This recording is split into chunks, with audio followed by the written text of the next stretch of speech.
Good evening. I would like to call tonight's meeting of the Tacoma Park City Council to order. Would the clerk please call the roll? Mayor Searcy. Here. Councilmember Landman. Here. Councilmember Dabala. Present. Councilmember Schlegel. Here. Councilmember Gilbert. Here. Councilmember Hanzak. Present. Councilmember Wesselek. Here. Wonderful. Well, welcome back, Council. We have been on recess for the last month or so, but I know myself and all of my colleagues included, the work never stops. So even though we were on recess, there's been a lot of different moving pieces, and so just want to say welcome back to my colleagues. In terms of the agenda for this evening, we have a few proclamations that I will be reading. We also have a report out from the closed session of August the 4th, followed by the adoption of minutes from November the 13th, December the 11th, February the 26th, March the 5th, and March the 12th. And we also have two work sessions this evening, aging in place contract with the Village of Tacoma Park, as well as the FY 2027 budget schedule. So I want to actually just take a minute before I go into the other procedural items. I'd like to start with the agenda just so that everybody knows you're in the right place. But I do just want to take a few minutes to talk about immigration enforcement that has been happening within the city of Tacoma Park. I have just released a blog post that speaks to some of the work that we're doing in the city, but also the challenges that we are experiencing in the city, with not only trying to be as responsive as we can, be aware of, and be as responsive as we can to impacted families as a result of ICE enforcement, but also to try to encourage each and every one of us to try to do our part to support our neighbors during this time. I'm going to be candid. This sucks.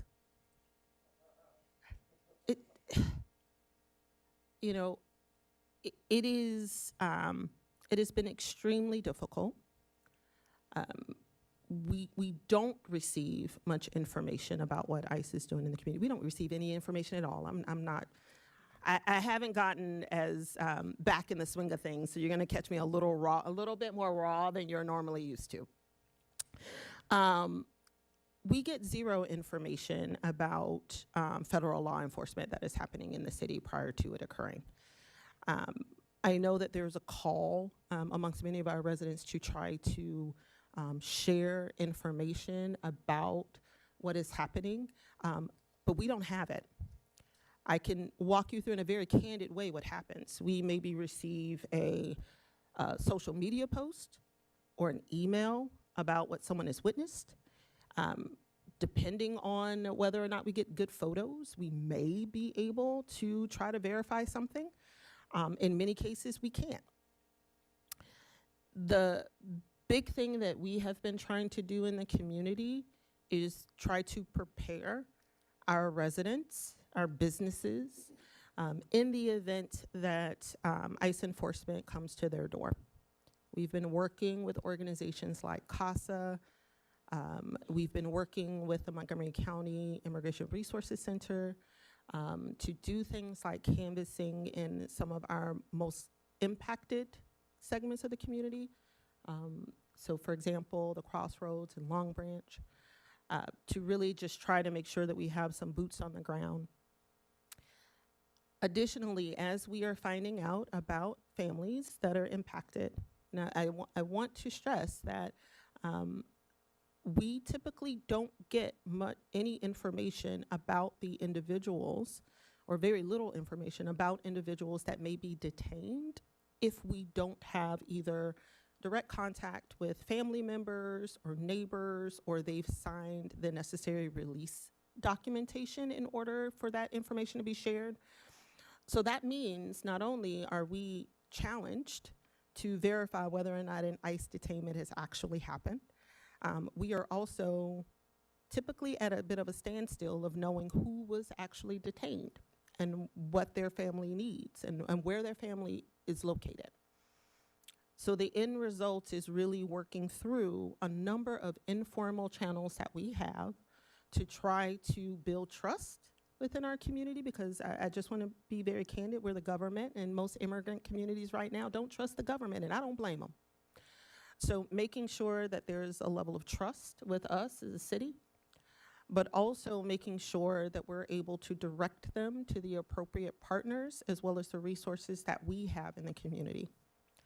So I do want to just start the meeting off with that note, because I know that there's been a lot of people that have been reaching out to ask, what they can do and what the city can do to provide more information. And I will tell you, we are working nonstop to try to, and my primary focus, I'm going to be honest with you, it is not necessarily broadcasting what is going on, because I'm trying to protect people in our community. My goal is to get to the people who are impacted and try to make sure that we're able to get the resources that they need. Point blank, period, full stop. My goal is to make sure that we are in this, we have people who speak the language, they speak Spanish, they speak Amharic, they speak French, and they're in the communities, and they're passing out Know Your Rights cards, and they are able to build that trust to where people are willing to speak to them. That has been our priority. But I know that there's definitely a desire for members of the community and others to do more, and we need your help. So we definitely want to encourage you to hold on to your neighbors, talk to your neighbors. If you have members in your community or in your network that are immigrants or perhaps undocumented, encourage them to please develop a plan. In case a family plan with MCPS, encourage them to develop a plan in the event that either they or someone in their family may be detained. Time is of the essence, and there's typically a lot of unknowns, and so the more that is known up front, the better, and so that families know what to ask for in the event that one of their family members is detained. I want to encourage people in the community who want to do more to consider volunteering with organizations like CASA and the Montgomery County, the MoCo IRC. I have gone to their trainings and been out canvassing with them. There's some great groups of folks that are really trying to teach people and boots on the ground. If you're not able to canvass or volunteer, consider donating to those organizations. They're being pulled in so many different directions, and little things like printing costs for them is becoming difficult. So if you are looking for ways to help, those are some things that I would definitely encourage members of the community to do. And definitely go to bystander training. Learn how to be a good ally in terms of how to take the photos, how to get connected, how to make sure you're sharing information with folks so that, again, we can try to do what we can to verify, but recognizing the limitations that the city has, but also other entities have with verifying anything, but more importantly, being able to verify things in real time. So again, I just want to stress that myself, as well as members of the council, have been working diligently to learn more about what is happening in the community, but definitely to try to provide support to members of our community that have been impacted, and to really show solidarity with our community, and really working to ensure that everybody understands the values that we have here in the city of Tacoma Park as a city of belonging and a community in which we are welcoming to all. So again, I just want to start the conversation off tonight with that note, and you'll hear more. I'll turn things over to our city manager who will share more. But I do just want to make sure that we start the meeting off with that note. And again, a blog post has been posted on the city's website in terms of the information that I've shared tonight. But I want to make sure that because of the increase in sightings that we are doing our due diligence to properly address the matter. With that, I'll turn things over to City Manager DeSpirito. Thank you, Madam Mayor, and thank you for that very comprehensive overview of the situation. You touched on a great number of very, very important points, and you know, staff is in solidarity with the mayor and council and with the community on the sentiments that you expressed. What I'd like to do for a few moments, if you can bear with me, is provide a little bit more detail to some of the things, the very important points that Mayor Searcy has just addressed with you. Information about federal immigration enforcement activity, as the mayor said, is extremely hard for city staff, including the police department, to obtain. And here are some of the reasons. Federal agencies typically do not provide the city with any advance notice of any planned immigration enforcement activity. They could choose to notify us. We've requested that, but there is no federal requirement that they do so. Federal agents conducting criminal enforcement activities within our community are expected to notify our police department in advance from our perspective. However, there have been incidents within our community recently where this has not occurred.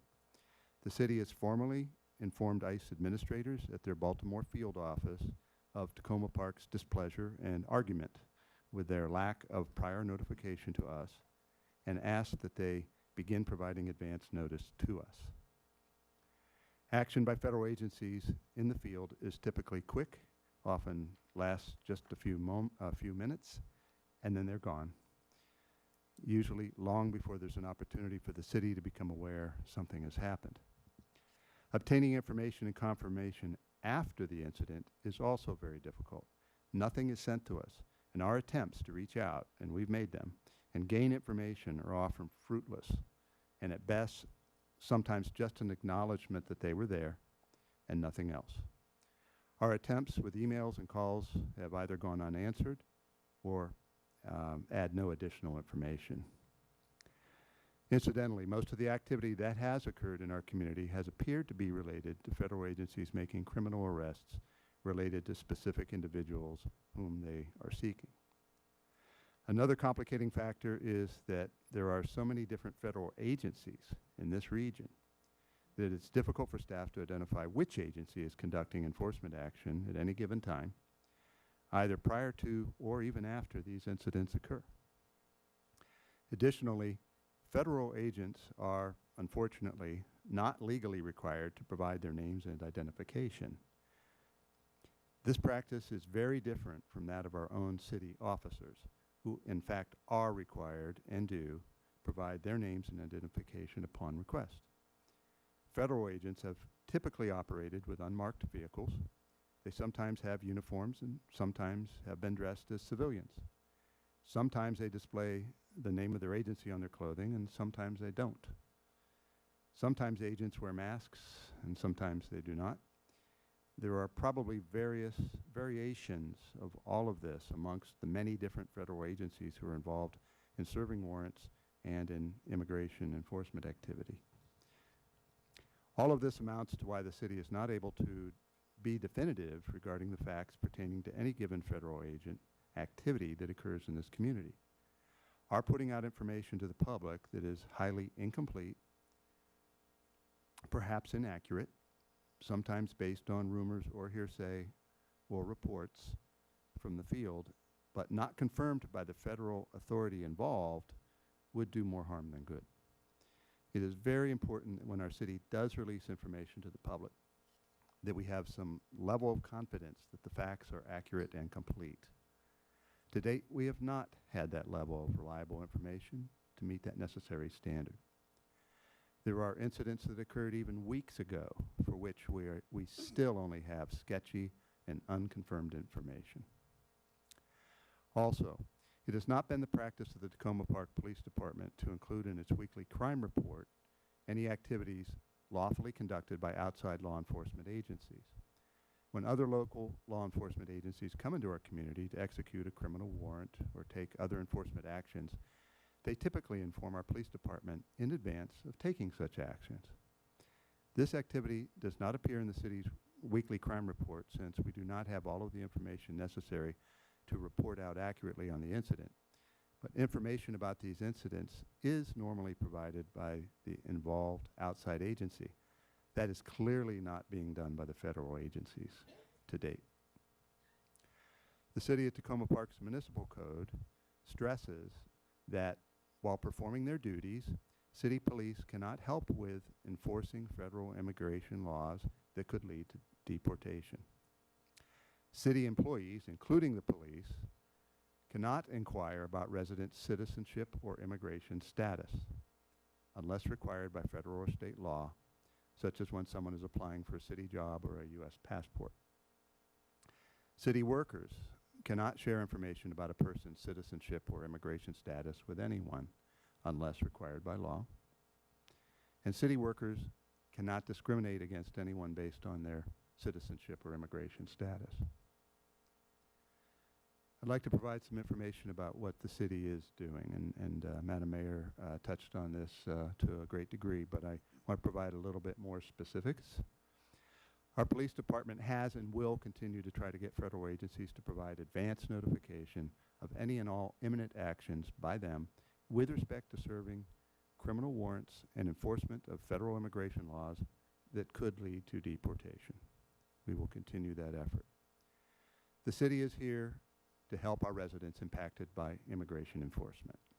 City staff and CASA have developed Know Your Rights cards that explain in several languages to residents and businesses what they can do if contacted by immigration agents. These cards have been widely distributed to residents and businesses.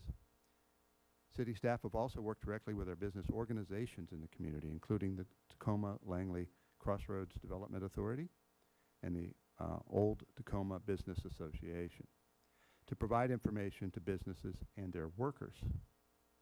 The city has partnered with CASA and the Montgomery County Immigration Rights Collective, IRC, to provide informational training sessions for our residents and perform outreach.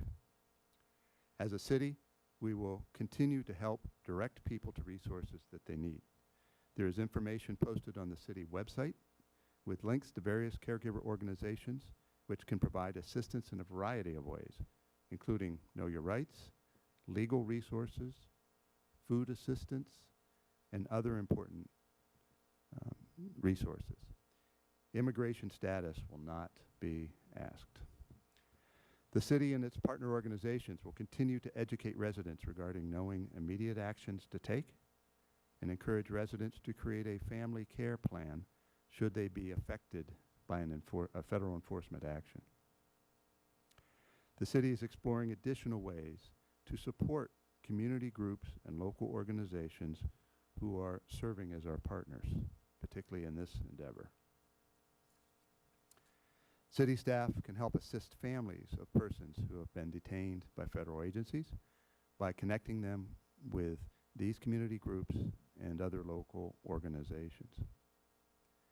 The city will continue to help CASA and others to educate our vulnerable population on learning more about their rights, including finding additional ways for all of us to reach those people who need this information the most. And finally, the mayor and council and city staff will continue to strongly espouse the Tacoma Park values of inclusion, safety, and support. We say this to our residents and to the federal government. So thank you for giving me the opportunity to share a few more specifics. Thank you very much, City Manager DeSpirito. And thank you to all of our staff that has also been working on these efforts. It really has taken a group effort to be able to respond in a time where, in an unprecedented times, let me just say that. So with that, we're going to move to our agenda scheduling updates. Just going to walk folks through a few of the upcoming agenda meetings. Again, tonight, We have a few proclamations that I am going to read specifically.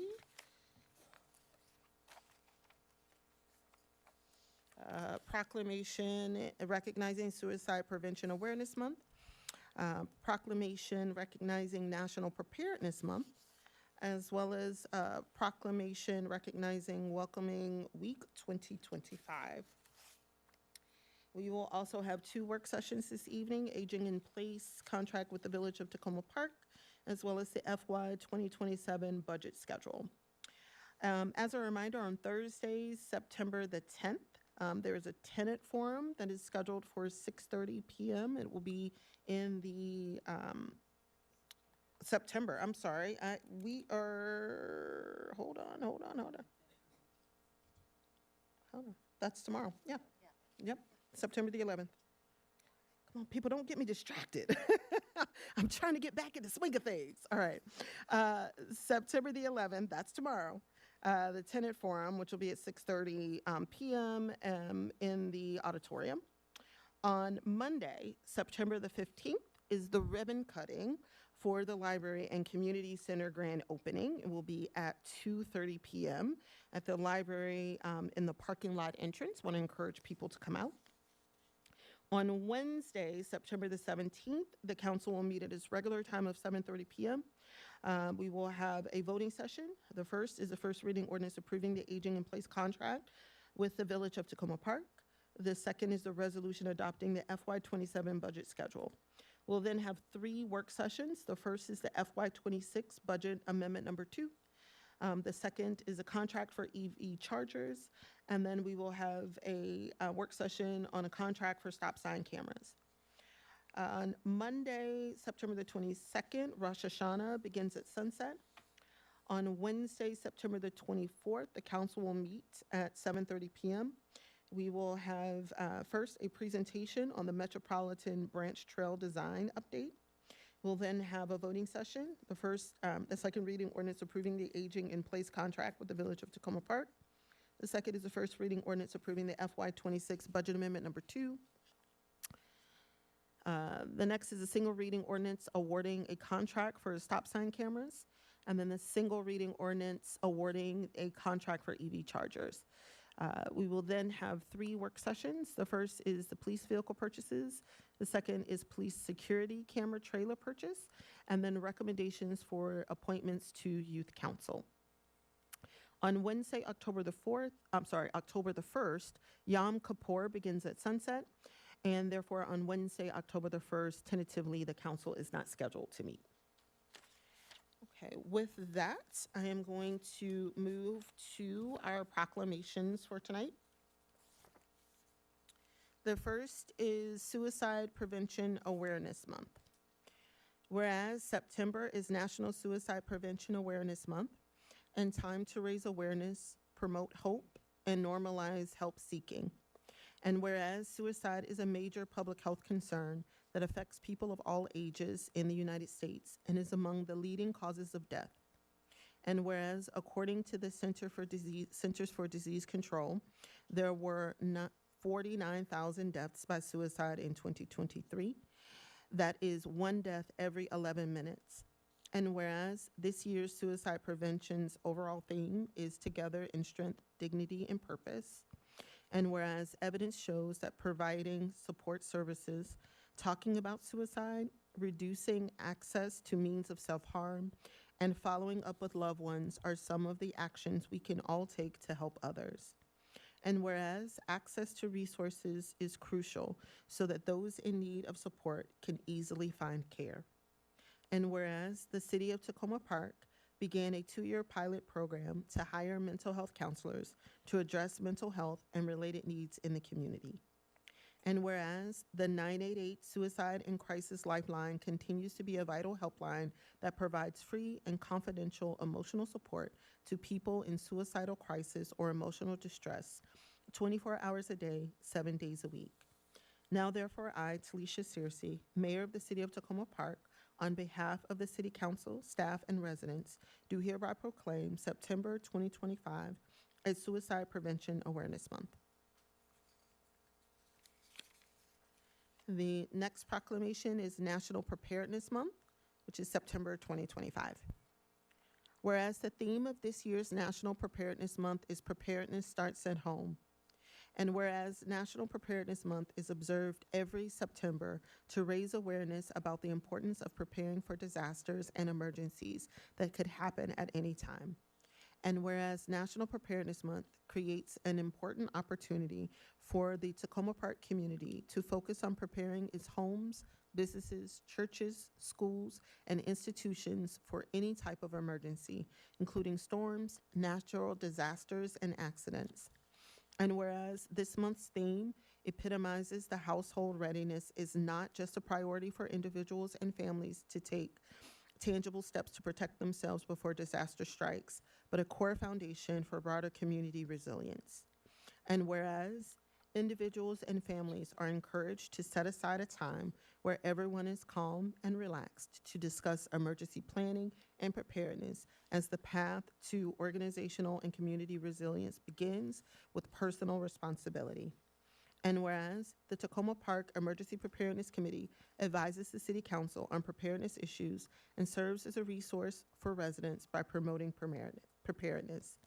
Now, therefore, I, Talisha Searcy, Mayor of the City of Tacoma Park, Maryland, on behalf of the Council, staff, and residents, hereby proclaim September 2025 as Preparedness Month in Tacoma Park and encourage all residents, families, organizations, and businesses to develop their own emergency plans to work together towards creating a more prepared and resilient community. And the next proclamation is Welcoming Week 2025, which is September 12th through the 21st. Whereas Welcoming Week is an annual celebration to honor the spirit of unity that is bringing neighbors of all backgrounds together to build strong connections and affirm the importance of welcoming and inclusive places in achieving collective prosperity.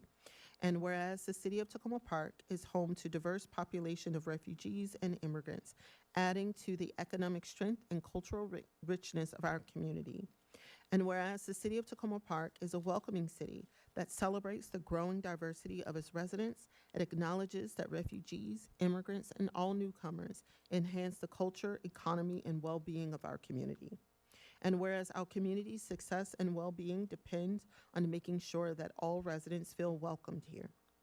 And whereas despite the significant changes over the past few years, residents of Tacoma Park continue to aspire to live up to our highest societal values of acceptance and equity and treat newcomers with decency and respect, creating a vibrant community for all to live in. And whereas this year's Welcoming Week campaign theme is Stories We Tell, which invites us to celebrate our differences while also recognizing what we have in common through the stories we share. And whereas differences among neighbors are something to be celebrated, and when we share our stories and discover our commonalities, we help shape a brighter future together. Now, therefore, I, Talisha Searcy, Mayor of the City of Tacoma Park, Maryland, on behalf of the Council, residents, and staff, proclaim September 12th,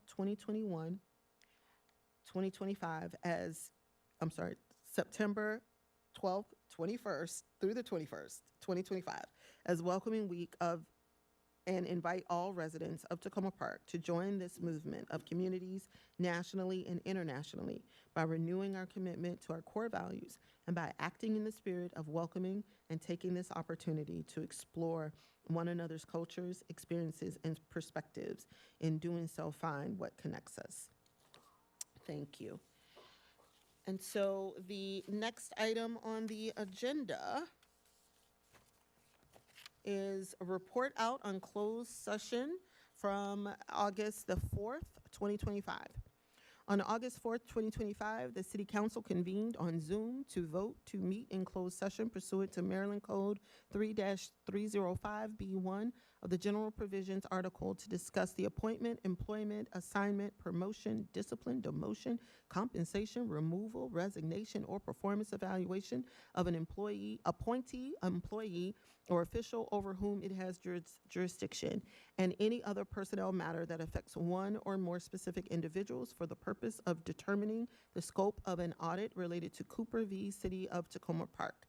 and/or 3-305B7 to consult with legal counsel to obtain advice regarding the scope of an audit related to Cooper v. City of Tacoma Park, and/or Section 3-305B13 to the extent records are discussed which are not subject to production to the public under Maryland's Public Information Act for the purposes of determining the scope of an audit. Councilmember DeBala moved to convene in closed session. Councilmember Honzak seconded the motion. The motion carried. Voting for, Mayor Searcy, Councilmember Landman, Councilmember DeBala, Councilmember Schlegel, and Councilmember Honzak. Council members Gilbert and Westlake were absent for the vote. Mayor Searcy announced that the council would not reconvene in an open session after the closed meeting. The meeting reconvened on Zoom for the closed meeting. Present for the closed session, Mayor Searcy, Council members Landman, DeBala, Slagle, Gilbert, and Honzak, Deputy City Manager Hupty, City Clerk Carpenter, and the attorney selected to conduct the audit.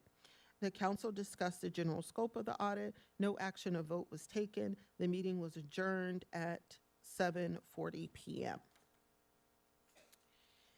And with that, we are going to move to our public comments for this evening.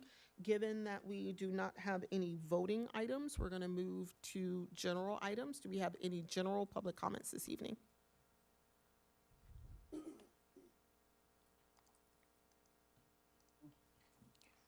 Is that on? Yeah. Hello, my name is Karen Elrich, and I'm a resident here in Tacoma Park. And yes, ICE is in our town, and they are abducting our neighbors. As residents, we're trying to rapidly respond. For instance, here are some observations from a few recent days as confirmed by multiple residents.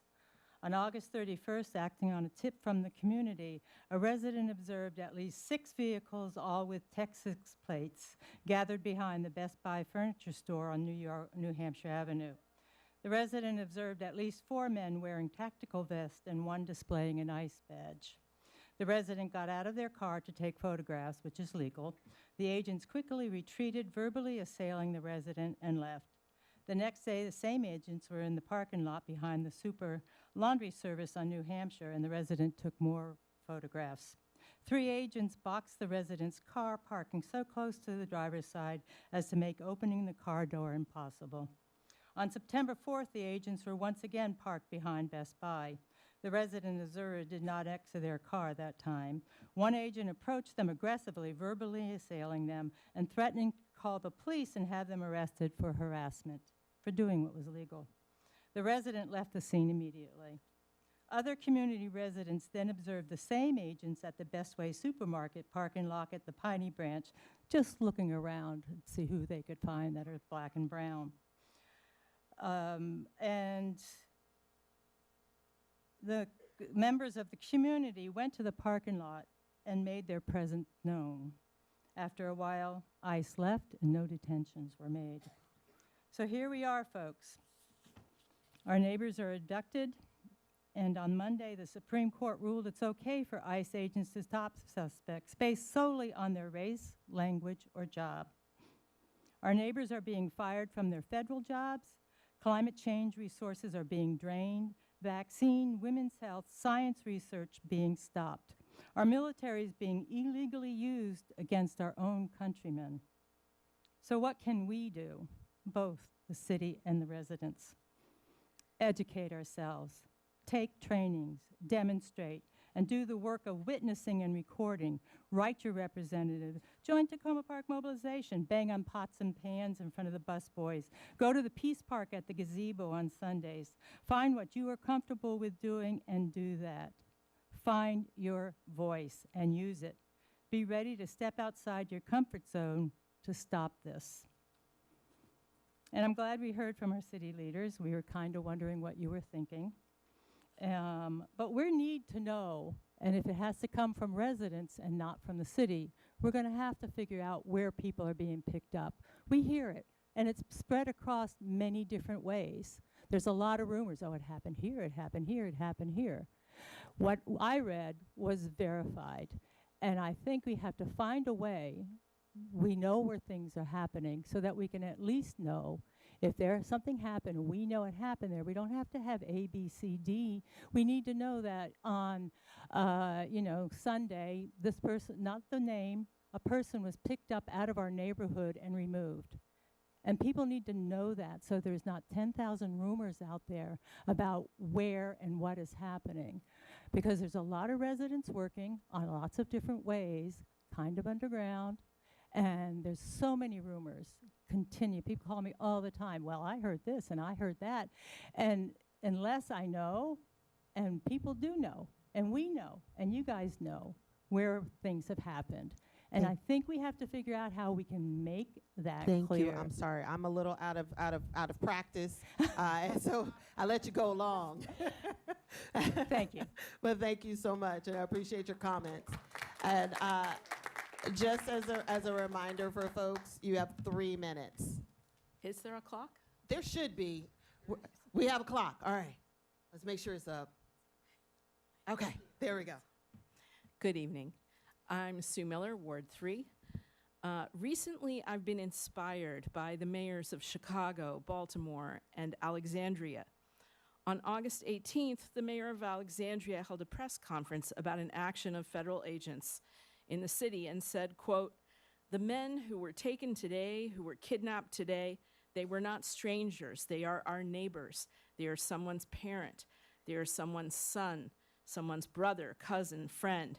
And as a city council, we are not going to just stay seated." Meanwhile, here in Tacoma Park, there had been silence in our city since the first report of agents picking people up on Carroll Avenue in early July until today. But people in our city continue to be picked up, to be chased, to be harassed, and to be terrified to go to school or to work. At this point, it's not okay to try to keep our heads down so we won't be targeted, because we are already targeted. It's not okay to say that because it's hard to get complete information about what is happening, no information will be released. And it's really not okay to release some information through some council members to some listservs and leave the people who are not on listservs in the dark. We need to use our website, which can amazingly transform information into all the relevant languages with the click of a button, to inform city residents about what is happening on a regular, if not daily basis. This would support residents in deciding where and when they can feel safe. Obviously, no one wants the release of actual names or details that would endanger anybody, but there's no reason not to release confirmed, anonymized information, even if it is incomplete, on a regular basis. Right now, residents feel like they are alone in trying to witness, film, report, risk harassment without support from the city. For the past 2 months, hundreds of us have been doing trainings, networking, responding, and working to support families. But only the city can record and make public the history of what is happening here, or it will be erased and forgotten. Thank you. Thank you. Next public commenter. Hi, I'm Ariel Woods. I live on Conway Avenue, Ward 2. I want to thank Councilmember Dabala for amplifying our concerns. And since I don't think it's been recapped, on Monday, August 18th at 7:50 a.m., a car chase happened through our neighborhood streets until a landscaper truck crashed into the yard of my neighbor, and 2 men were chased by 3 different ice trucks through our yards and dragged out from under a deck. People on our street just saw masked men. They were hiding in their attics. They were hiding under their desks. It was terrifying, and all the more terrifying for the people who were taken. And the ICE agents who were labeled yelled at our neighbors that these were gang members, though what we have learned since from their families and others is that they were not from the country that they claimed they were from. We have asked for a number of things. I am not here asking that we make big public statements or wear shirts that all say melt ice or anything like that. I'm asking that we not hide this information. If I have to cut down a tree that's over 8 inches in diameter every few days and then say, like, while someone comes and talks to me about it, I just saw ice. If the cops can come and film us while we witness these things, we can get these things into public record, that would do a lot of good. If the city is preparing trainings that they can offer to the public, that shows folks that this is really happening. And what we encountered again and again is people said, I thought that couldn't happen in Tacoma Park. I thought ICE couldn't come here. ICE has been camping out, as the other speakers said, right in our neighborhood, 4, 5, 6 trucks at a time. And maybe the actions have been too targeted to the most vulnerable, because we cannot show solidarity if a huge part of the city does not even know this is happening. If my white neighbors and I don't realize what a threat our community is under and don't see that coming back from you all. So what we've asked for is yes, for something in the police reports that say that something happened. And there is quite a bit of detail in those police reports. If it just says that residents believed they saw something, that would be a start. If we had trainings from the city, that would be a start. And I know that I really have appreciated the police that I come in contact with here in Tacoma Park, if they could show up and have their cams on, because that is the kind of information that we can point to and cite. Thank you very much. Thank you.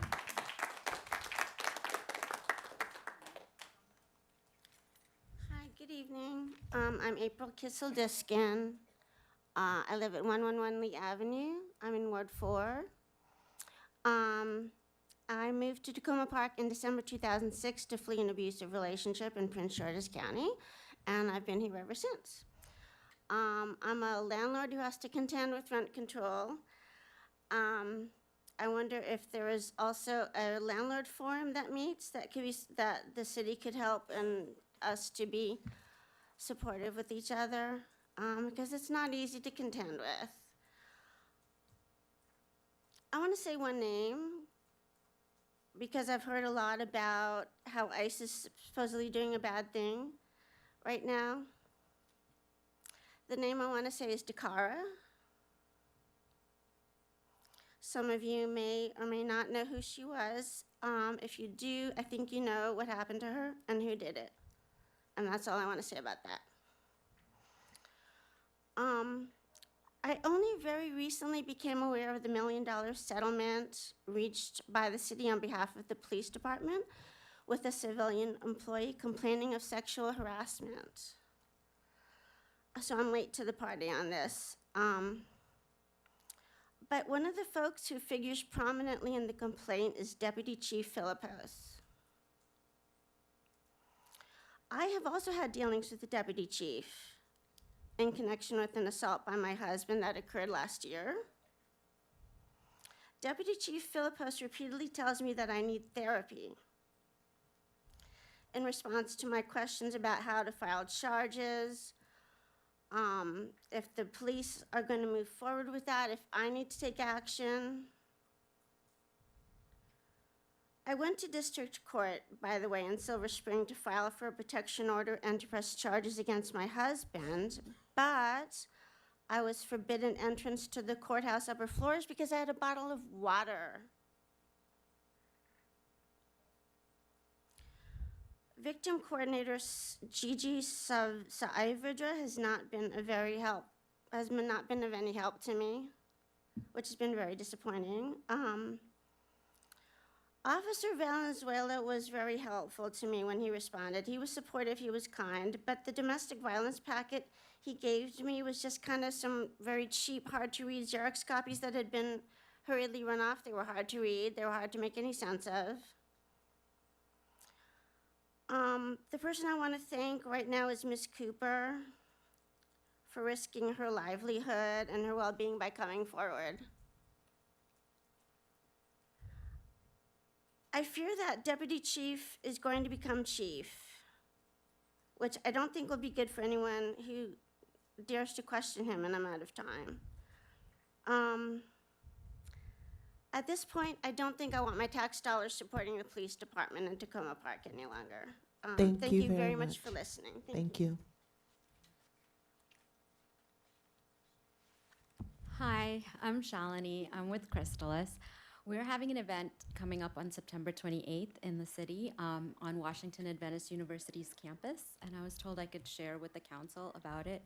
You might have seen in town all the stores and restaurants you might have seen our poster. Everybody allowed us to put it up. I guess you see it. And we've been doing this event since 2014, but had a break after 2019 because of COVID. But I just want to first say thank you to the city of Tacoma Park. You have always been so welcoming. We go to different places to put up posters, but by far Tacoma Park is the one that is the most welcoming to us. And the police department has always been great every year. So we've just had a really wonderful experience. We're a nonprofit. We have projects in Uganda for orphaned and underprivileged children. So the proceeds of this event goes to help them. And so I just wanted to share it. It's a family-friendly event. It's a 5K run walk. It starts at 9, but all our information's on the website. And I have some other flyers that's at the community center, and the public radio also allowed us to share about it.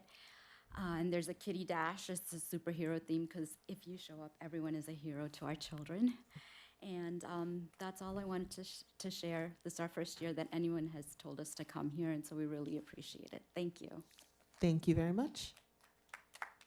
Do we have any other general public comments this evening? Good evening, welcome back. Tom Gagliardo, I live in the city of Tacoma Park, and all of you represent all of us. I want to comment on the Ms. Cooper's case and the audit that you've called for. Some small progress made. It only took 5 months. That's okay, it got done. Let me begin by quoting from the legislative findings of the Maryland Open Meeting Act. It says, and this is a quote, "It is essential to the maintenance of a democratic society that the public be allowed to observe the deliberations and decisions that the making of public policy involves." It says that doing that encourages the accountability of government and increases the faith of the public in government.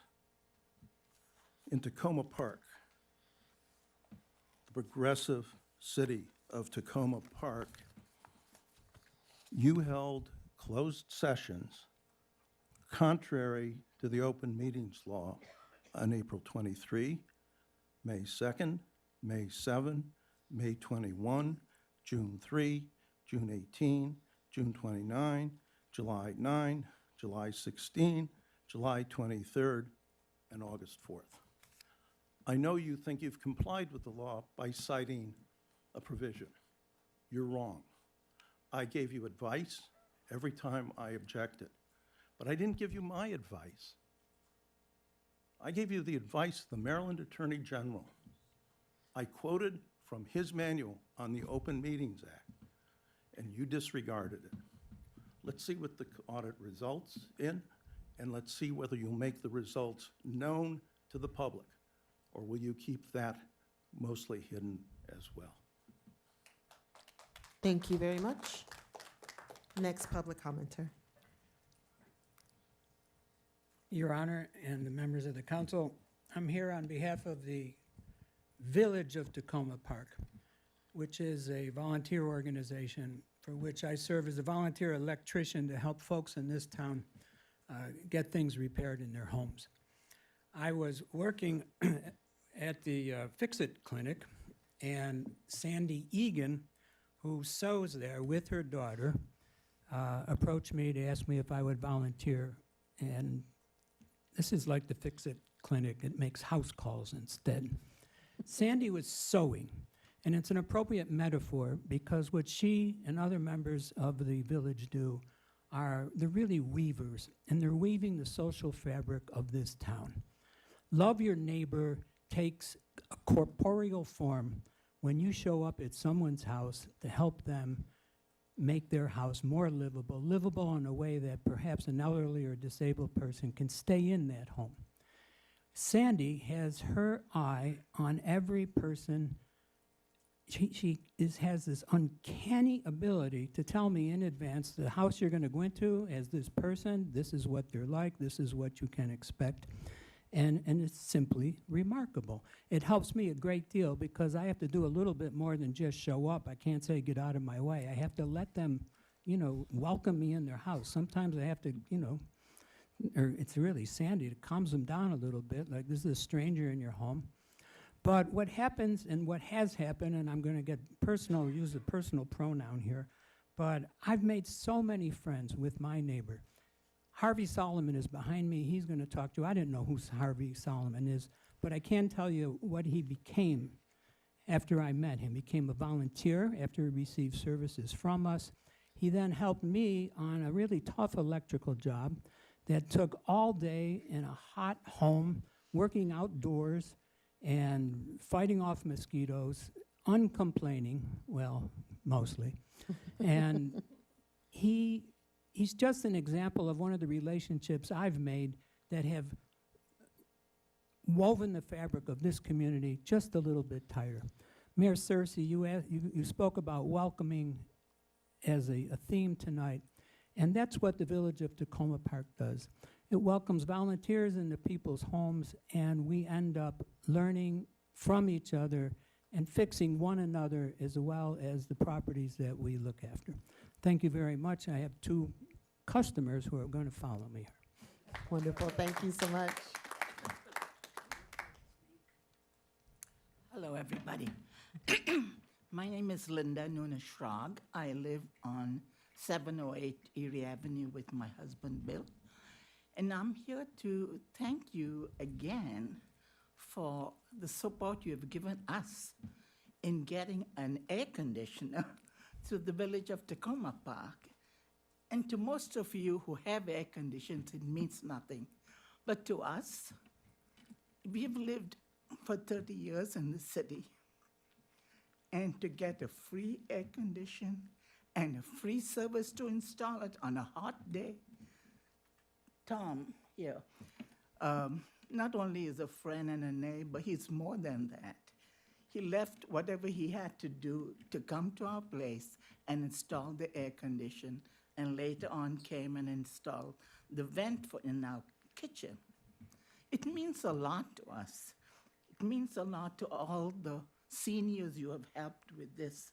And Sandy, of course, without any fail, came to the house, helped us fill the forms, and did not wait a minute when she heard about our plight.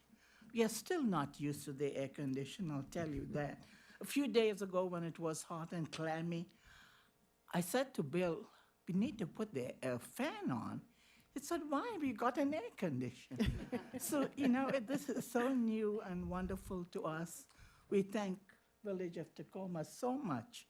And Sandy has been just out of the way, making sure that many of us in that level get the comfort we need at our age. When you reach 80s and you have to bear that heat, 86 to be exact. You look good. We are so appreciated. Thank you so much. Thank you very much. And you do look amazing. Thank you for letting me speak today. My name is Harvey Solomon. I got a little intro here from Tom earlier. Proud resident of Ward 1. I come before you, I'm not going to be as eloquent as some of the people that follow with this presentation, but I'm a member of the village. I'm a recipient of the services that the programs have provided, and I'm also a volunteer, as Tom mentioned. Tom, who, by the way, I refer to now as boss, because at a late age, I'm learning electrical work, which is something I never thought I would do in my life. But more tangibly, for what this program does for the recipients, it not only helps, as we heard about air conditioning, but so many of the other things that this program does, and is so worthy of the support of the council. But there are other tangible tangible benefits, and one for me was one of the projects that Tom worked on that I helped him with was a fixture, light fixture. Turned out it had been installed with lamp cord, so it was against code. It was not under code, and this is again something that I think there are probably a lot of homes in this town that have, but this kind of program, in addition to doing so much for people, is actually making homes safer. And in closing, just to switch gears a little bit, not talking about the village, which is why I'm here, but something that Madam Mayor and the City Council mentioned, or City Manager mentioned earlier, and that's CASA. CASA is an extraordinary group that, when my late partner and I moved here 20-some years ago, have used them over the years to do projects around the house. And in the current tenor and age that we now live in, with no bottom coming from the executive branch, I would like to think that everyone in the town can lean in and give as much support as they possibly to a community organization that certainly deserves it. Thank you for your time. Thank you very much.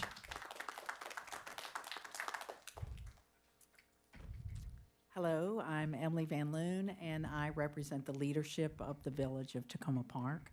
Again, I'd like to thank the council for its support and the city for its support. One of the things that we pride ourselves at the Village in terms of the leadership is our stewardship and how we work really hard to make sure that we take care of the dollars that are entrusted to us, that we support those people that are most in need in this city, not only homeowners, but also people that live in the apartment buildings.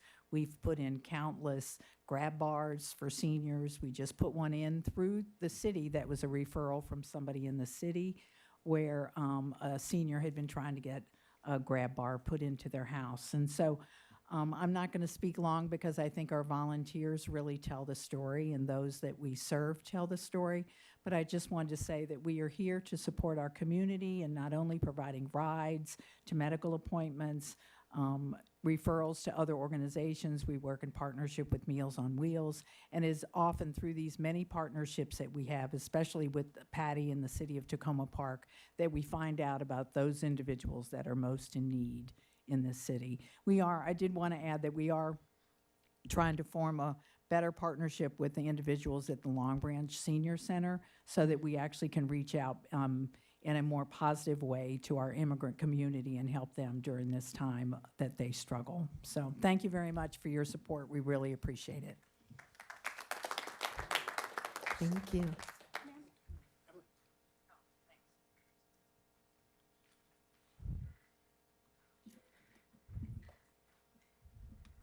Hello, can't see with these glasses. My name's AJ Campbell. I live in Ward 5 on Roanoke. And tonight I'm going to talk about the police department, but not in any way that we've been talking about tonight, in a different way, a way to save them time and resources that apparently will need to be used on other tasks that are before them. One night on my street, there was a line of cars broken into, one after another. 2 of those break-ins happened at my own building. When something like that happens, the natural expectation of property owners is almost cinematic. We want the police to show up in superhero fashion with the miscreant in custody saying, here is the person who stole the briefcase out of your car, and you can pick it up downtown at the police station. Many property owners expect a full CSI investigation complete with DNA and fingerprints. Short of this, every property owner is going to be slightly disappointed in the process. Getting your car broken into is awful. If apprehension of the criminal is unlikely, then the goal should be in getting to recovery as fast as possible. That means cleaning up the broken glass, calling the insurance company, and getting things back to some kind of new normal. The sooner we move from I've been violated to recovery, the better. So my proposal is to create an online system for all routine property crime reporting, from car break-ins to car thefts to lawnmowers to barbecues to whatever gets missing around here. Residents could provide the details, answer preset questions, upload photos, and immediately receive a report number so they can begin what they really need to do is dealing with the insurance company. This gets the property owner right into the recovery process faster. The default position would then be that everyone fills out the form first, and then the police decide what to do next. Follow up, whatever they need. The department should have full control over what goes on the form. They have very specific requirements, apparently, and they can decide whether they're going to go out or not. And even if they do dispatch officers, all the typing part of the call will be done. And it'll be just face-to-face communication, kind of like in your doctor's office when they don't have to look at the computer all the time, they can actually start talking to you. I don't see property crime going down anytime soon, and certainly the statistics don't bear that out. And in my ward, you know, stolen cars went up last year, 23 to 24. And theft from cars, like items in the cars, have gone up all over the city. And maybe we should be using the police department in different ways. Maybe we don't need them to be stenographers. Maybe we need them to go out and deal with things in a different way. And I think using this kind of online form can take a lot of stuff off the police plate. Thank you, guys. Thank you very much. Do we have any other general public comments this evening? Okay. Do we have any virtual public comments? Sorry, we have Mary Jane Machui and Risa Shaw, and I don't know that they are both online, Okay. but we'll Ms. find out. Machui, are you there?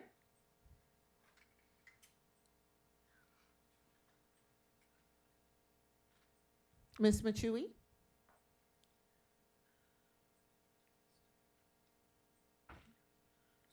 And you said the next person is Risa Shaw. Risa Shaw?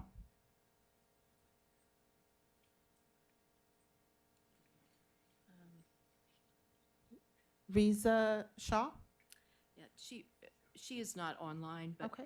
Mary Jane is. All right, let's see if Ms. Machui, can you hear us, Ms. Machui? If so, we can't hear you.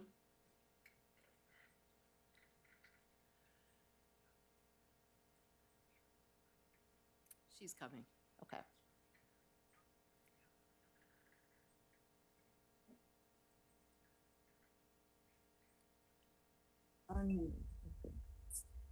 That was different than it used to be. I'm sorry. No worries, Ms. Over. Machui, we can hear you. Thank you. I can hear you. Yay! Hey, I just wanted to say I'm sort of going around here more than one thing. I'm sorry. First of all, I want to thank the Village of Tacoma Park. The volunteers have given me rides to doctor's appointment, and a man took a chainsaw and cut down a bush that was blocking my gardening window. They've done a lot of work for me installing storm door. So I want to especially thank the village. They've been very kind. And Sandy is a very good organizer. I'm envious of her ability. I also want to say that all this talk about people being taken by ICE, my son is biracial. If you look at him, he looks like a typical immigrant. I hate to tell you. And sometimes when he goes, people speak to him in Spanish, even though he doesn't Spanish, they start speaking to him in Spanish. So he also has developmental disabilities and lives with me. It's to the point now that only once a week he'll go out. Most of the time he stays home, and he's very anxious about what's happening. And he's always had developmental disabilities, autism, etc., and had that problem all his life. So he's been bullied and had this anxiety all his life, but it's now it's twice as bad. And I just wanted to say I started Parents with Special Needs Adults 10 years ago, and it's at info.posna@gmail.com. If someone, unfortunately, I don't know any language other than English, but if someone has a person with developmental disabilities who's scared, like my son, you can contact me and we'll get together. And I can't say I'll wave a magic wand and help you, but I'll try, okay? Because I'll also, I'm also emergency contact for my immigrant ex-husband who has brain injury. And also I want to say, please, could you have somebody free computer help to come to my house or our houses because I've got a right brain learning disability and I'm bad with computers, and someone has to be very patient. And the Village of Tacoma are very helpful, but so far they did not come to my or anybody's house and help with computers. It's very desperately needed. Also, another thing I've dealt with is there needs to be an urgent care or emergency medical care in this area. We really need an emergency room here. It's been 24 hours. Please. Thank you. Thank you, Ms. Machui. And that's it. Okay, wonderful. We will move to council comments. Do you have any council comments this evening?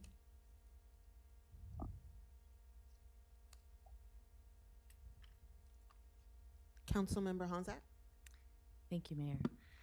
Good evening, everyone. It's really nice to see so many faces after a month and so much going on in the world. I just want to particularly shout out to the village representatives, some of whom are from Ward 5, and to our young people who are here from GW. It's delightful to have you with us this evening. Thank you, Ms. Campbell, for speaking about your creative idea for saving our police time and helping our residents in recovery. And all those who spoke about other issues, especially the immigration issues. I don't want to add on too much to what the mayor and our city manager said about ICE detentions, but it is an issue that is extremely close to my heart. I believe I'm the only Spanish speaker on the council, and I have worked extremely hard over the last 3 years to build relationships with our Spanish-speaking community. And trusting relationships. It's been one of the biggest things that I have worked hard to do.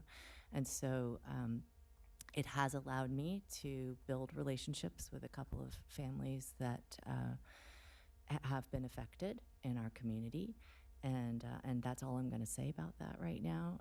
But I support fully what the mayor and the city manager have shared with you about the importance of focusing on accuracy of information and honoring and respecting their privacy. We are supporting them.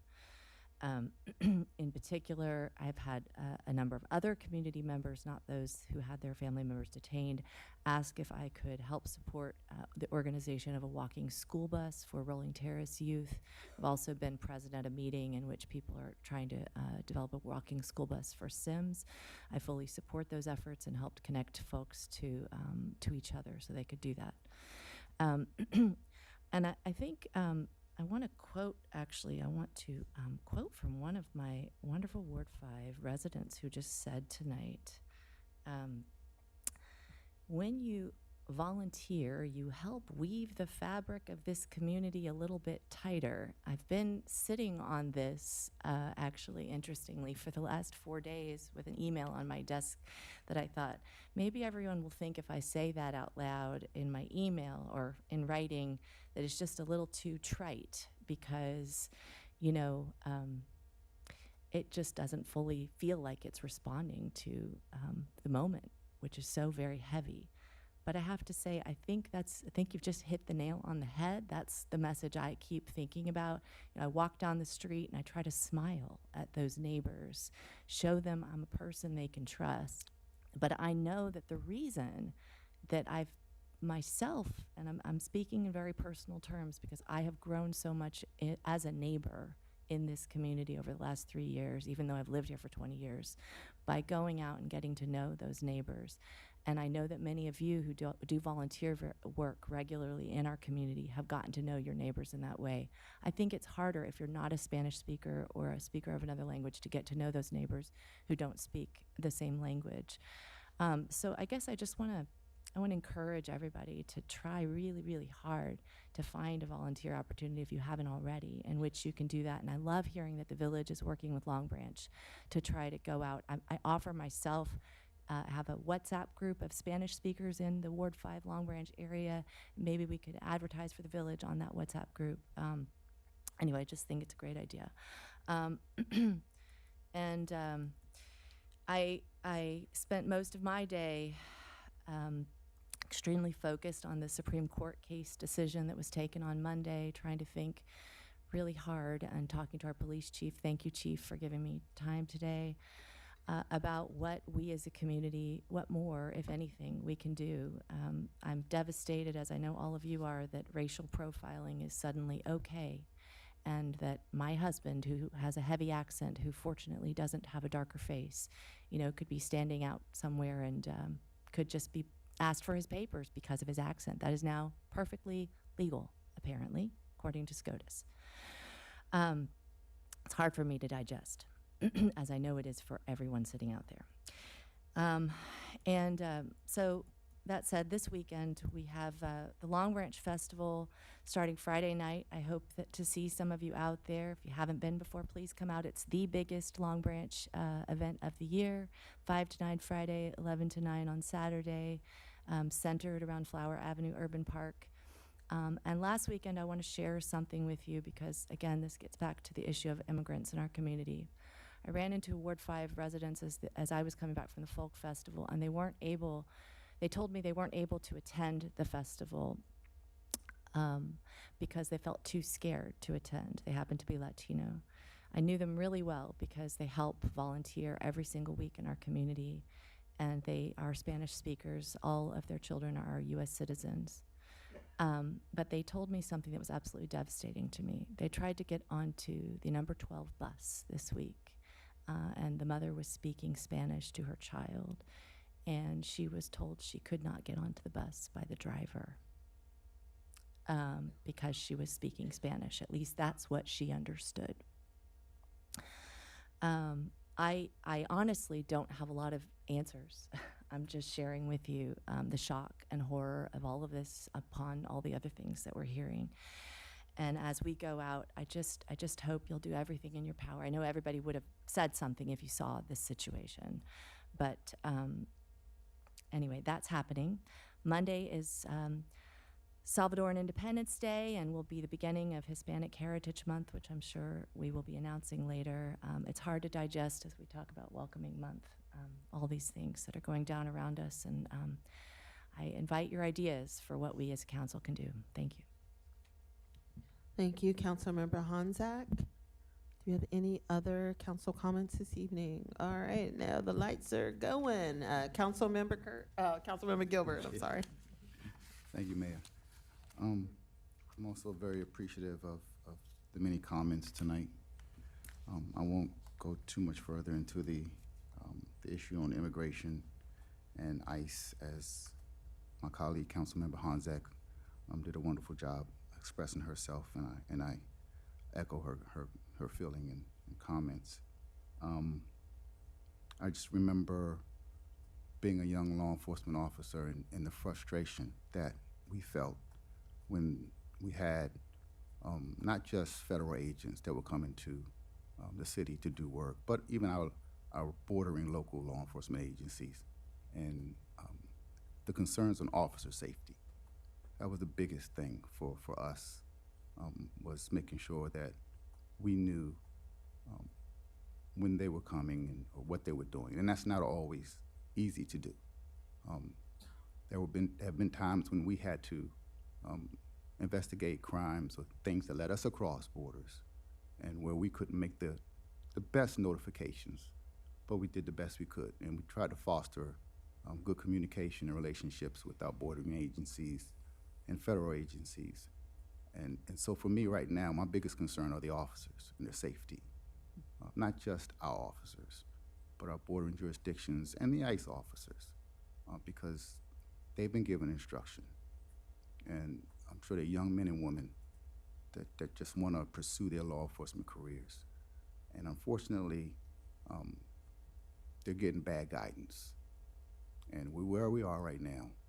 And so my prayers are with the officers, because again, officer safety is paramount. Our community safety is at risk when these things happen. And so I just want to share those thoughts. In the spirit of volunteering, and thank you to those who volunteer from the village. That's admirable work you're doing. And I've heard some of the success stories and some of the projects that you've endeavored upon. And so I'm very thankful for the work that you do. And in the spirit of that, I wanted to remind everybody that the amount of food drive that happens every second Monday of the month that's still being ran by Terry Siemens and his wife Joyce. They're still, really grinding it out. And I'm just asking if anyone has time on that second Monday of every month at 7620 Maple Avenue. They start their work around noon or so, and they're still going at 4 or 5. And I've been trying to give them as much energy and time that I can, but I've been dealing with a dog that has failing health, who, by the way, I had to put down yesterday. It was been very difficult for me. Those who know me see me with my little white Westie, Tugger. He's gone on to greener pastures. So, but for those of you who have time, please give some time and energy to Joyce and Terry if you can, and any of the other projects that are working on to get food and security issues resolved for some of our residents. They can certainly use the help. Many thanks to Councilmember Despirito. I'll say your name wrong. Why did I say that? I'm sorry.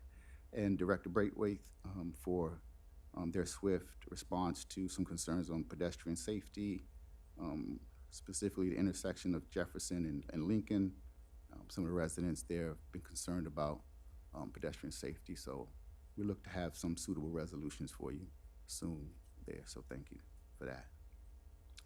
That's it for me. Thanks. Thank you, Councilmember Gilbert, and I'm so sorry for your loss. Councilmember DeBala. Thank you. It's good to be back.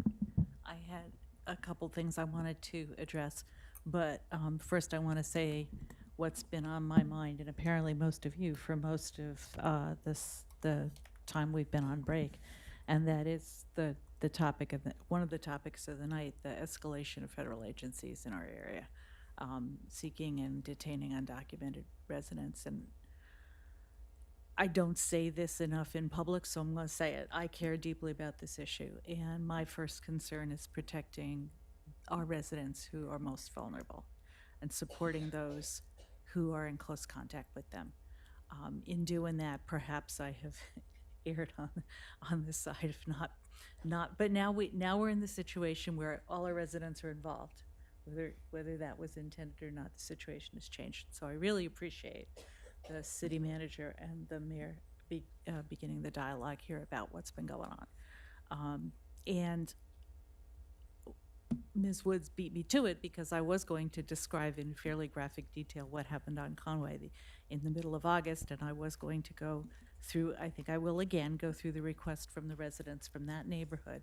So all the city council members who have had a copy of this, but let's just repeat to address recent incidents at our city council meeting. Thank you for that. To provide more regular information on ICE activity through crime reports, ward newsletters, city newspaper, whatever. And I would like to continue pursuing that with the city manager and the chief to see if there is some way to come at this that would be possible to put out more broadly. And bystander training in multiple languages. And we've had the conversation about whether we can give information to residents more broadly about the training that is going on. So thank you for that. Thank you to the staff for what you've been doing, not just the words, but the work behind the scenes. That's pretty important. And to go back to where I started,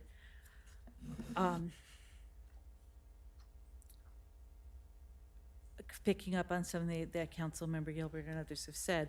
So thank you to the Village of Tacoma Park, and it shows that there are many ways to support residents who need the help besides focusing on this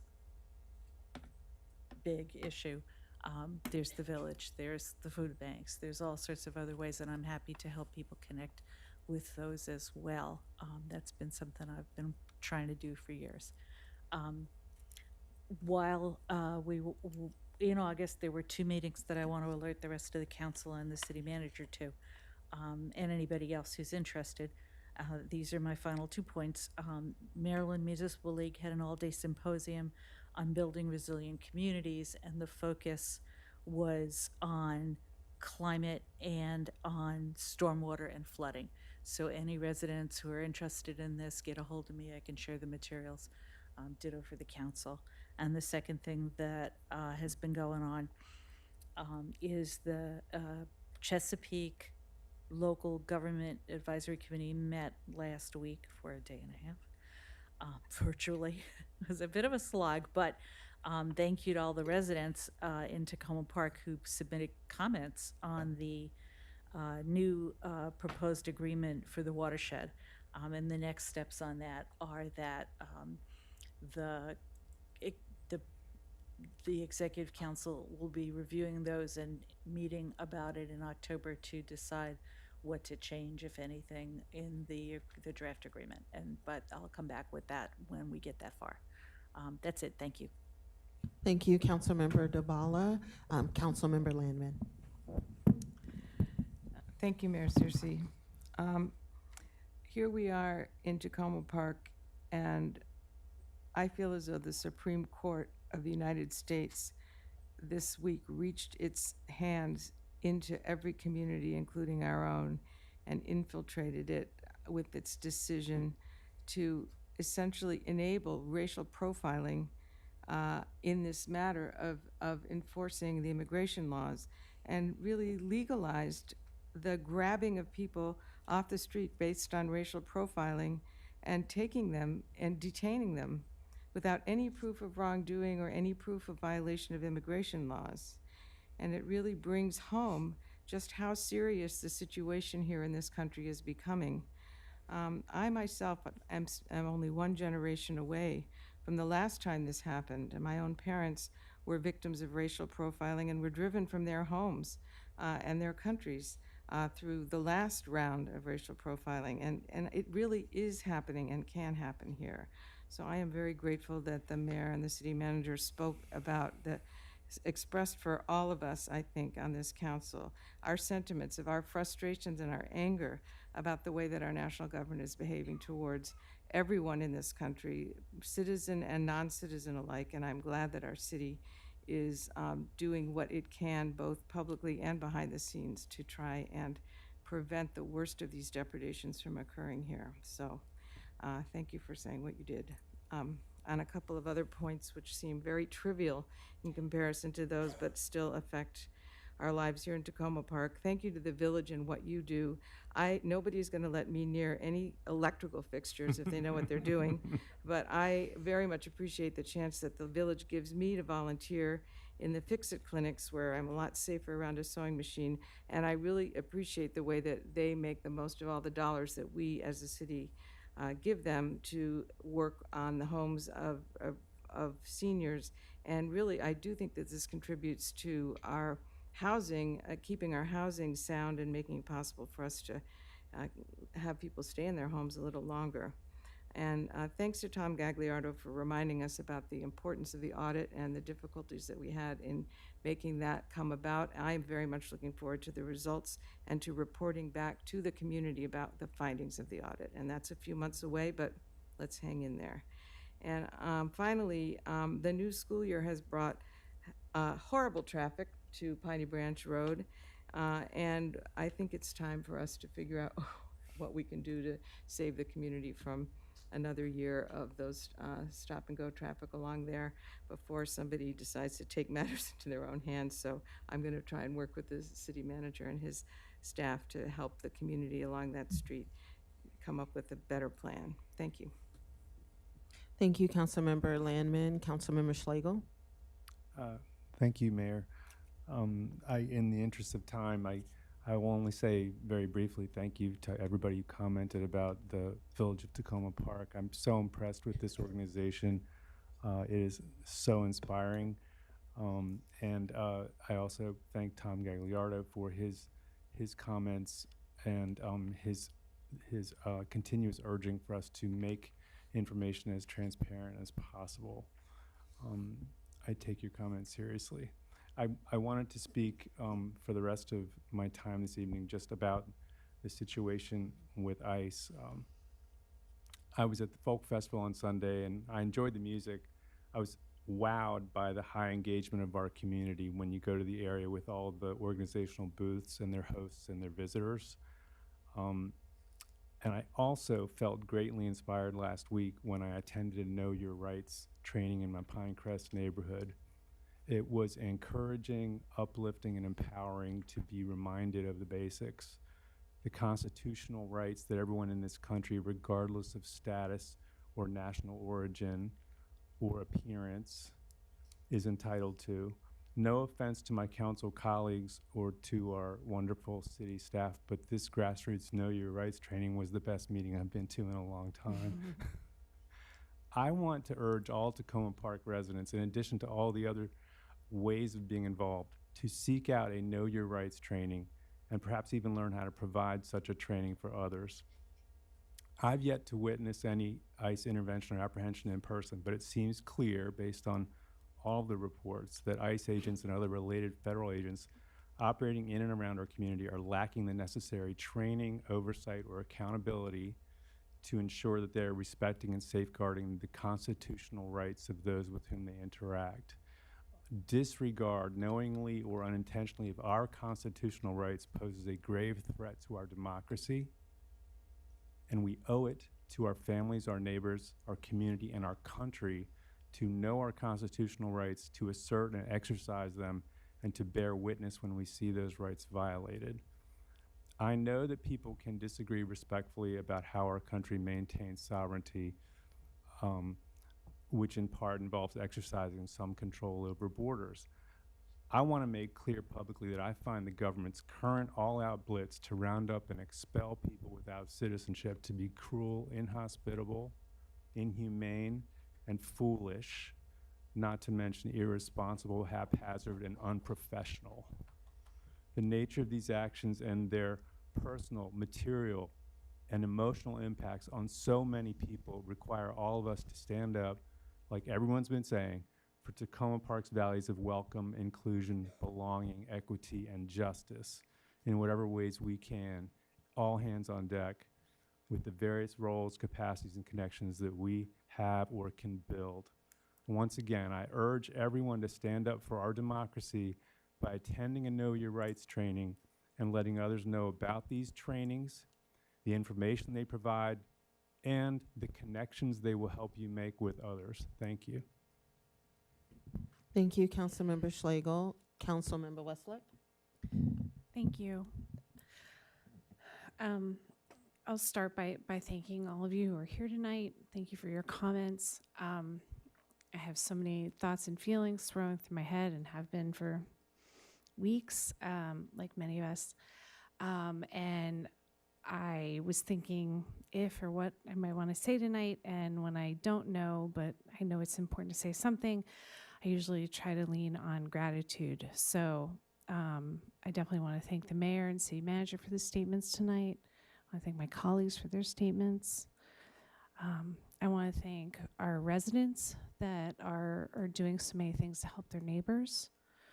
I'm thankful for the folks that are attending these trainings. I'm thankful to the folks that are putting on trainings to help us know how to best support our neighbors.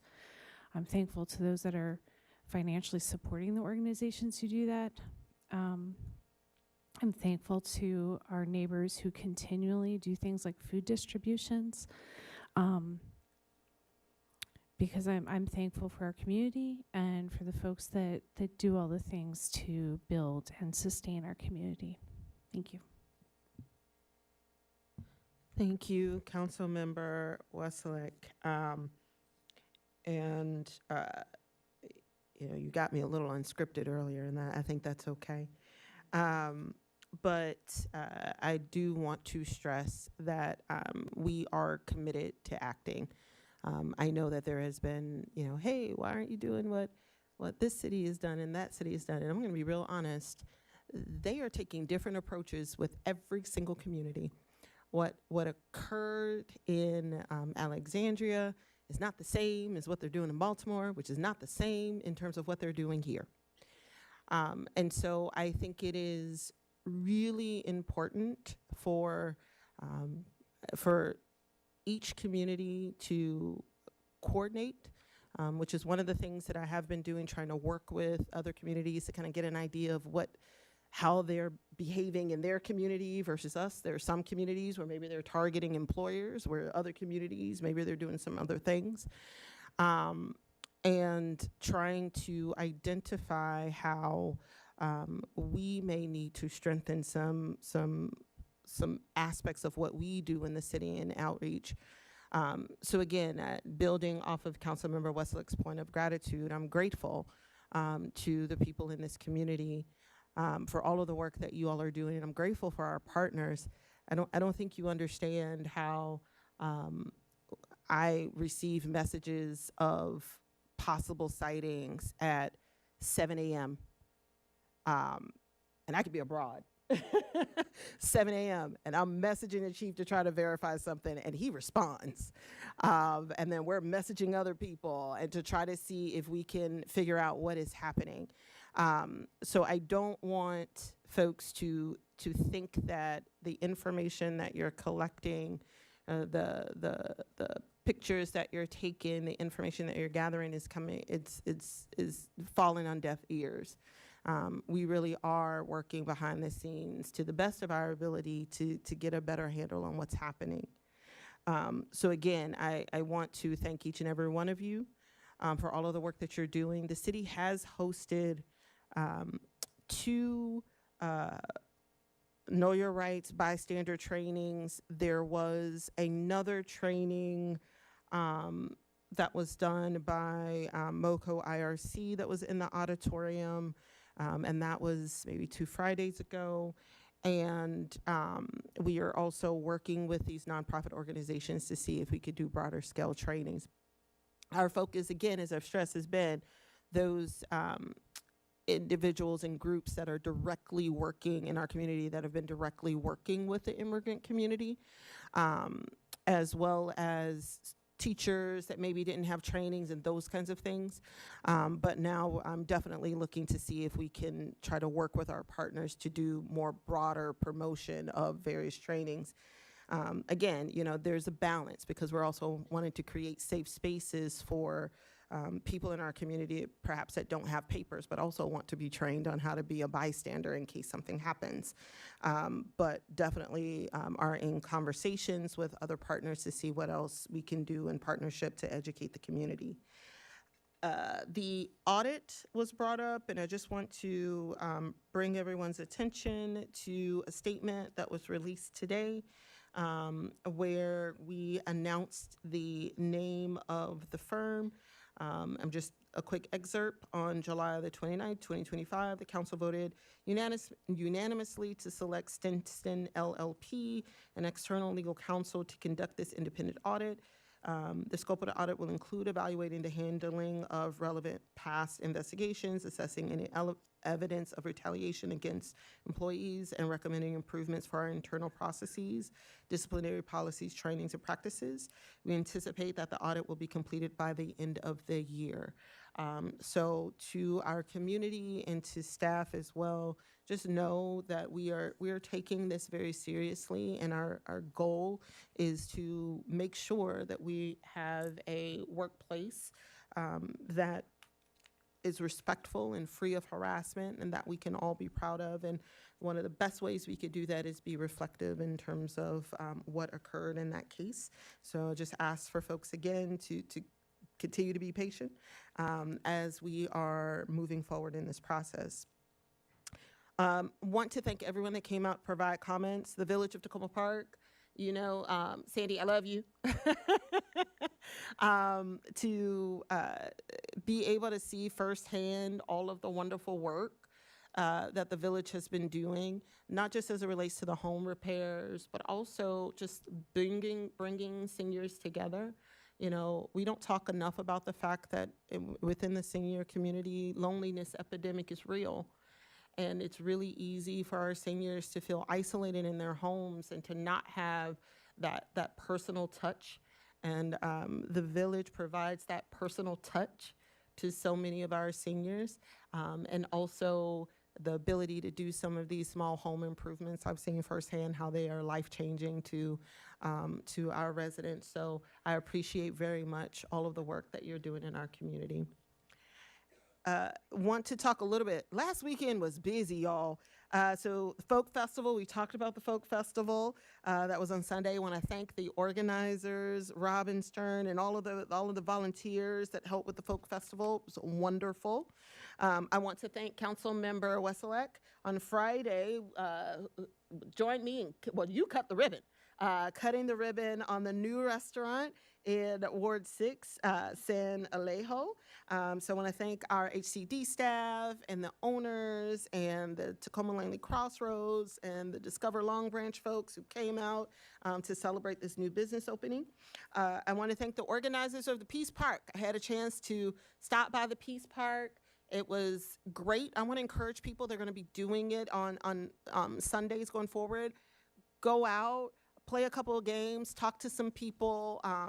MoCo IRC reps were there signing up volunteers and things. So really want to encourage people to head out to the gazebo and participate in a Peace Park. I also want to thank the folks at Montgomery College and organizers of the Ethiopian New Year celebration that was last Saturday. I had a wonderful opportunity to attend that event and to not only learn more about the Ethiopian culture, but to see the wonderful organizations that are really trying to make sure that children going forward understand their culture and their heritage and teaching them about that, which is so beautiful. There's a lot of stuff going on this weekend. So it was already mentioned, Long Branch Festival. So I'll be there on the 13th. I've already told folks I'll be there. Don't forget about the Tacoma Park pie contest. That is on Sunday. I'm a judge. It's one of the things I love to do. Is eat pie. It's one of the key perks that I have in my role. I say pie. I'm sorry. I'm from Georgia. The pie. I have to be there at 11, but let me just confirm what time pie will be served. Because that's what really matters.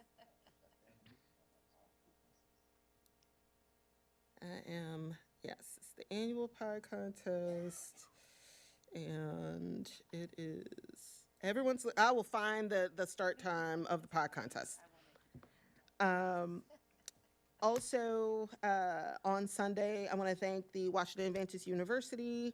I will be attending the Visionaries Gala. Councilmember Honzak will be joining me to celebrate some of the wonderful students and awardees of Washington Adventist University. And I think that is it for me. And so with that, I will turn things over to City Manager DeSpirito for City Manager comments.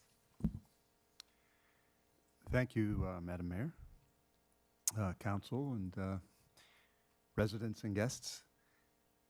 From the library, the City of Tacoma Park invites you to join us for a ribbon-cutting ceremony celebrating the grand opening of the renovated Tacoma Park Library and Community Center. This event will be next Monday, September 15th, with a ribbon cutting scheduled from 2:30 to 3, followed by a public open house until 4:30 p.m. We thank everyone for their support and cooperation throughout this construction process. From the Housing and Community Development Department, this was alluded to a little bit earlier, but some more detail. Please join us tomorrow, September 11th, at the Community Center here at 6:30 p.m. for our annual Tenant Forum. This event is open to all tenants in the city and will provide important information about their rights and the various resources that are available. City staff will cover a range of topics, including eviction prevention, tenant law, rent stabilization, and other topics. In addition, several partner organizations will be present to share information and connect with tenants, including the Renters Alliance, Educare, Maryland Legal Aid, CASA, MHP, and DHCA Code Enforcement. This will also be an opportunity for tenants to raise concerns or issues within their community directly with city staff. Our goal is to make this event as interactive and as informative as possible, ensuring that tenants feel engaged and that your voices are being heard. A virtual option is available for those who want to participate online. From the Finance Department, I'd like to provide an update on a stormwater fee error that recently occurred for some Tacoma Park residents.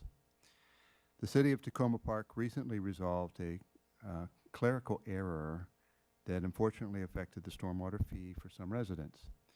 This charge appears as Tacoma Park Special on your Montgomery County property tax bill for levy year 2025.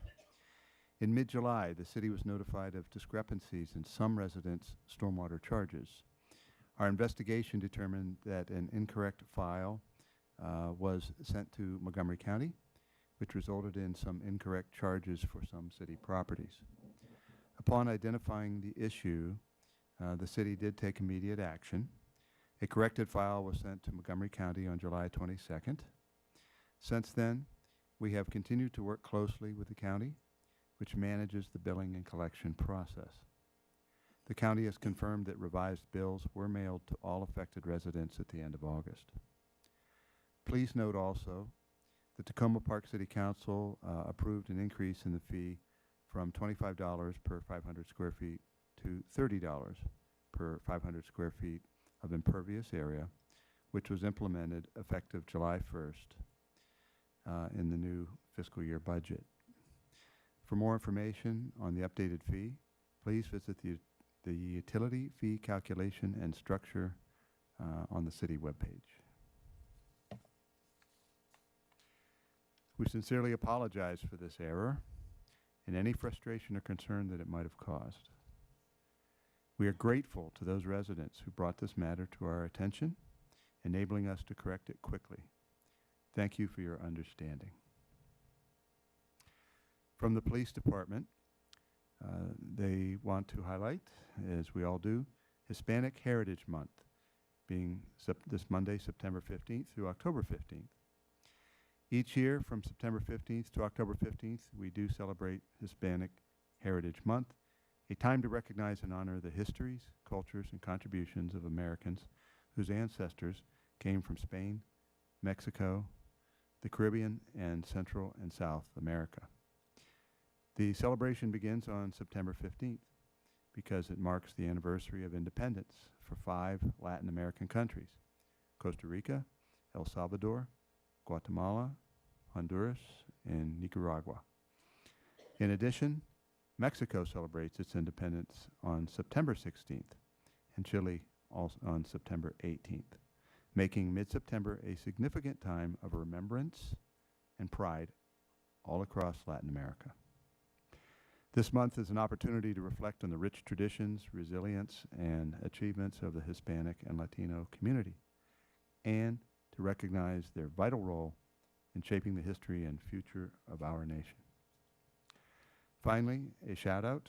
I'd like to announce, and we are excited to welcome our new Economic Development Specialist, Chrissy Humbard. Chrissy comes to us from Hyattsville, where she worked to assist small businesses recover and thrive throughout the COVID-19 pandemic. We are thrilled to have her expertise now here in the city of Tacoma Park. This concludes my report. Happy to answer any questions, and thank you very much. Thank you very much. And we will have a mayoral proclamation in recognition of Hispanic Heritage Month next week as well. Also, because there was a question raised about pie. The pie contest will take place on Sunday, September the 14th on Laurel Avenue in Tacoma Park. Pie delivery is from 10:30 a.m. to 11 a.m. No pre-registration is required. Just show up with your pies. Judging, which includes me, is from 11 a.m. to 12:30 p.m. Pie slice tickets for sale will start at 12 noon, and the winners will be announced at 12:30 p.m. and pie slices will be available 12:30 p.m. So if you're bringing all the, call in all the bakers. We need all the bakers. All right, wonderful. And so with that, we are going to move to our next item, which is the adoption of minutes from November 13th, December the 11th, February the 26th, March the 5th, and March the 12th. Would someone like to move the adoption of minutes? Thank you, Councilmember DeBala. Do I have a second? Second. Thank you, Councilmember Gilbert. Are there any points of discussion regarding the minutes? Okay, seeing none, all those in favor of we don't need a roll call on this, right? Thank you very much. All those in favor of the adoption of minutes from November 13th, December the 11th, February the 26th, March the 5th, and March the 12th, please say aye. Aye. Do we have any opposed? Any abstain? Okay, the minutes move forward. Given that it is about 9:19, are folks okay with us having a quick 10-minute break? And we will reconvene at 9:30. All right, thank you very much. We'll be back shortly for our work sessions.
you.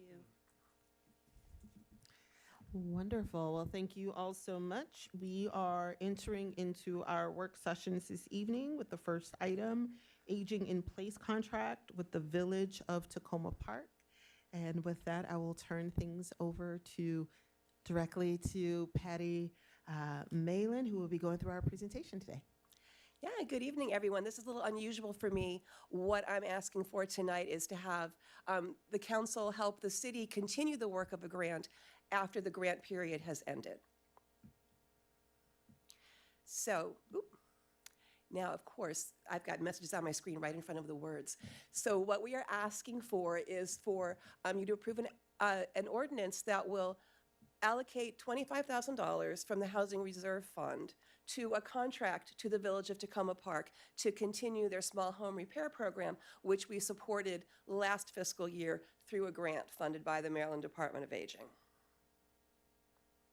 So I'm going to breeze through who the village is because we had those lovely public comments introducing this partnership that we had over the course of the past year. We received a grant for $26,000 from the Maryland Department of Aging for the last fiscal year to cover the piece of their small home repair program that wasn't already covered by the village. The work is done by volunteers as long as you are a member of the village, but the residents who took advantage of this program in the past had to pay for their own materials. Sometimes that's small, sometimes that would get completely in the way of their ability to take advantage of this program. So this grant filled that gap. It was specifically to pay for the materials for this program. We capped the material cost at $1,500 per household so that we could spread the money out among more households. And again, it was for the last fiscal year. We learned that people joined the village specifically for this program, just some, but because they were part of the village, now they can take advantage of the rideshare program. They can participate in the cultural events, the museum trips, the workshops, all of that, so it helps build community. It's just a different door to come in. So I'm going to show you just a couple of the projects. Some of you actually came out in person when our friends from the state came down to do a tour of some of the sites. So you saw some of these up close and personal, but they ranged from outdoor repairs like this paved ramp up this great big hill in Ward 6 for one of our residents who is in a wheelchair and allows this person to get from the curb to their home without assistance. If you look in the little picture at the top, you see a very rickety metal ramp, which was the way that was working before, which is not okay. Ward 1, some jobs, excuse me, somewhere outside the house, like patching the front walkway so it was no longer a tripping hazard, or installing or repairing railings on front porches so residents can get in and out of their house safely, or also internal railings.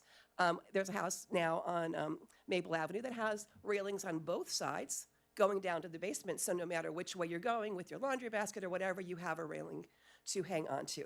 A very simple, inexpensive thing that makes a huge difference. Ritchie Avenue was a big one. There was a horrible leak in the basement. It involved a lot of work. It was repairing the leak. It was then repaneling and then repainting and all of that. And the homeowner is now able to stay safely and have use of that room. And also, the foundation is no longer at risk. I am so proud of this grant. It's a tiny grant. We've gotten bigger grants. But this one, because you can see the people that it helps. And I want to show you these numbers, right?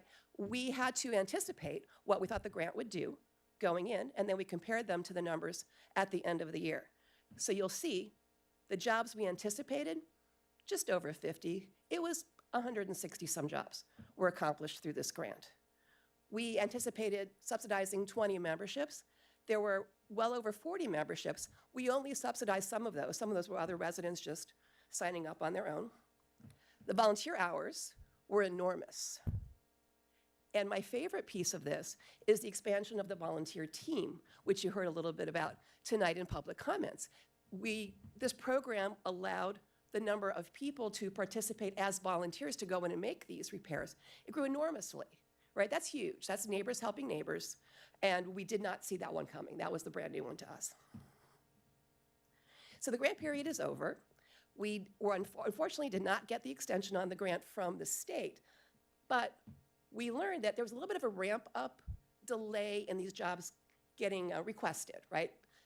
The residents had to be notified that this was available. It took a little while. Now everybody knows it's out there. And residents would like this help, please. So there's a long list of requests that have come in to Sandy's amazing organizational. This spreadsheet is life goals, I'm just telling you. They've had to turn down multiple projects last year because one thing we didn't anticipate was, what if the job requires a contractor? What if the skill level is beyond what the volunteers have? Or what if it involves a lot of ladders and hanging out on roofs, things that the village's insurance doesn't cover, right? There are times where you want to be able to help this household through a contractor, and our grant wasn't written for that. So that's something we learned and we'd like to accommodate in the future. And also, it was mentioned tonight, was the village would like to do more outreach, including to tenants. Emily gave the example tonight that, in fact, right down Maple Avenue, we've had folks call and say, I need grab bars, I'm not getting them. Can you help me? Absolutely. This program does small home repairs, even if your home is an apartment, and it's allowable to do that. And also, there are parts of town that don't have quite the same reach for the village, and they would like to improve that. So that outreach is something else that we learned out of this program needs to be improved. So why is the city interested in this? Well, clearly you're interested because you had lots of good stories told that you were already engaged with because you know these folks and you've seen these houses, and you know that's important.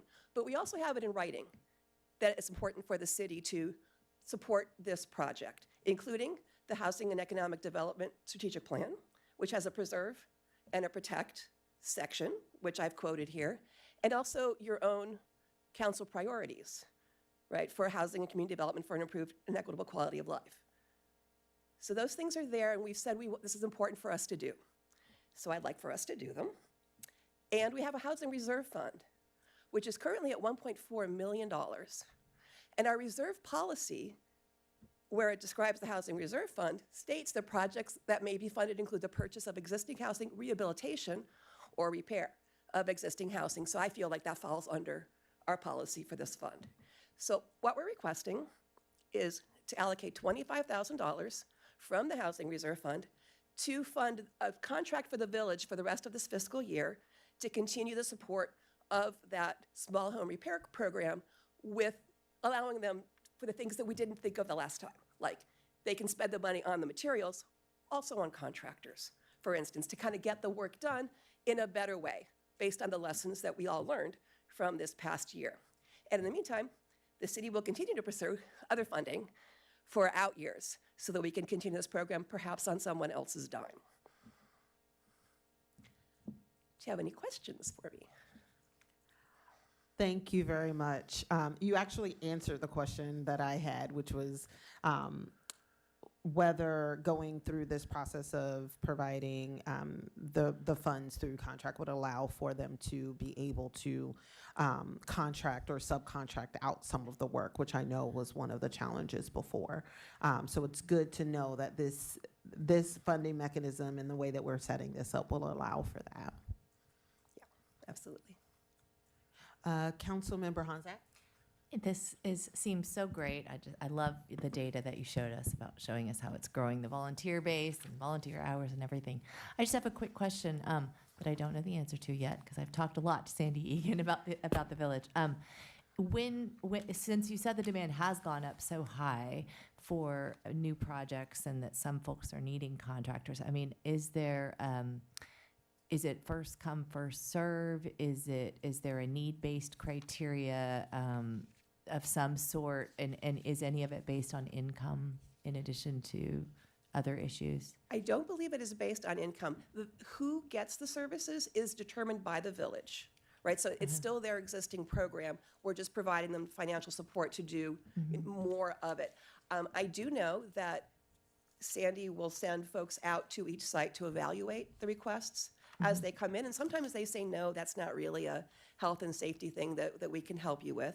And something may get turned down, but I do believe they try to do, I believe, first come, first serve based on things like, it's an exterior repair, is the weather right for that? do we need to wait for something else to happen? And now that they have more volunteers, I think more jobs are being done simultaneously than were before. But I do believe it's generally, first come. And do you know if, let's say if we were to give out this 25K, that would we be getting back any of that data on that expanded demographics that you were talking about across our city, to just get a sense of how much distribution we're getting in different parts of town, et cetera? Yes, a lot of the record keeping that is kept by the village includes the addresses of where all of the repairs happen. They do track, they do some demographic, like tracking race or males, females, whatever pieces they track. They do have, again, the spreadsheet is kind of incredible, but they do keep track of all that, and they have shared that with us in the past. When I did the final report for the state from last year, I took that data and I was able to share that information, taking out, names and very specific addresses and all of that. And my last question, so is it something that we would be able to put into our contract if for a 25K that we, something very simple and easy to achieve that they're already planning to achieve, but to help them expand that demographic and make sure they're getting the good coverage across our town? Yeah. And just kind of help put the fire in the belly to make sure that really happens. Using the funds to improve their outreach is one of the items that we would include in that.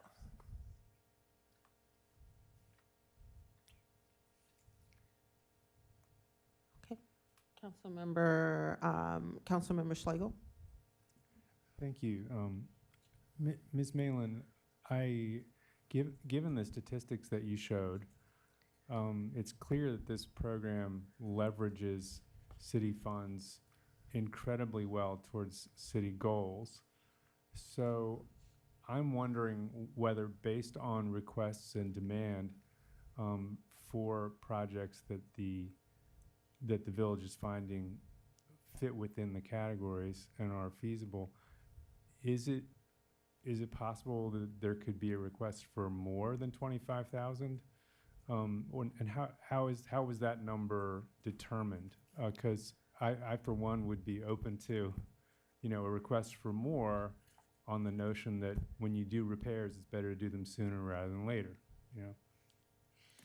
We based this number on what was spent last year in general, and because the work on most of the jobs started later into the year, it wasn't a full year of work, so they didn't expend all of the funding on actual very specific materials. They, with the permission of the state, were able to buy gift cards from Lowe's or Home Depot to purchase more materials in the future with those same funds. So I think they have that to get them through right now. And so based on what happened last year, knowing they had this coming into it, we thought that was a pretty safe way to approach this, to see if the city is willing to commit these funds from this particular reserve moving forward. And so, thank you. And so, in your judgment, or the organization's judgment, this 25,000 would probably carry them through the rest of this fiscal year without having to turn a lot of jobs away for lack of money? It is likely. The wild card there is if there is a larger call for contract-related jobs. Mm-hmm. They would also put a cap. We talked about, is it a $3,000 cap? Is there a $3,500 cap on paying for a contractor? Yeah. So that would be if it's more than enough if we did what they did last year. We're factoring in they're going to do more than that because they're going to do a handful of jobs that will involve contractors. Okay, thank you. Yeah. I'll never say no to more money for this. Councilmember Gilbert. Thank you. You mentioned that there had been requests for work in apartment homes. Could you clarify a little bit? Is it condos, or because most of the apartment homes on Maple Avenue have their management companies and their own contractors, right? We had a specific call that came to our office, actually, someone who is a renter in one of the apartment buildings on Maple Avenue who was unsuccessful in getting their property owner to install grab bars. They weren't against a grab bar being installed. They apparently were just kind of stonewalling and actually doing it. So the village was able to come in and do that. Okay, thanks. Councilmember DeBala? Yeah, I love this program, and I just want you to know that I heard from several residents. I want you all to know this. I got emails today after I sent out my weekly info from several residents who said what people here said today. I didn't know about the village. I needed help. I didn't know how to solve this problem, and now the problem is solved, and I feel safer in my home. I'm almost literally quoting from one of them. And that just makes me feel so good because this is so helpful in so many ways. And I'm totally in favor of this. Thank you. Thank you, Councilmember DeBala. Councilmember Landman? Yeah, I love the village and all the repairs they do. My question is only whether you have any thoughts about other potential sources that you're going to tap into in your quest for additional funding, given the fact that we were turned down this year, and whether you have any insights into the reasons why we were turned down. Yeah, our program officer was very much for this program, but I think as it got closer to the review time, the state's priorities changed a little bit. I noticed that their list of awardees, there were very few villages listed on it, whereas last year that was the focus. It was more organizations that did wraparound services. So it was part of the focus, and the report back from our program officer was that maybe DHCD would be a good home. So that's something that we could consider, other state funding. We have other ideas for what we want to do with DHCD funding, but that is a possibility. And I'll absolutely keep my eyes open. And many of you have been great about forwarding funding opportunities to us. Keep doing that. If they don't work, they don't work, but sometimes they do.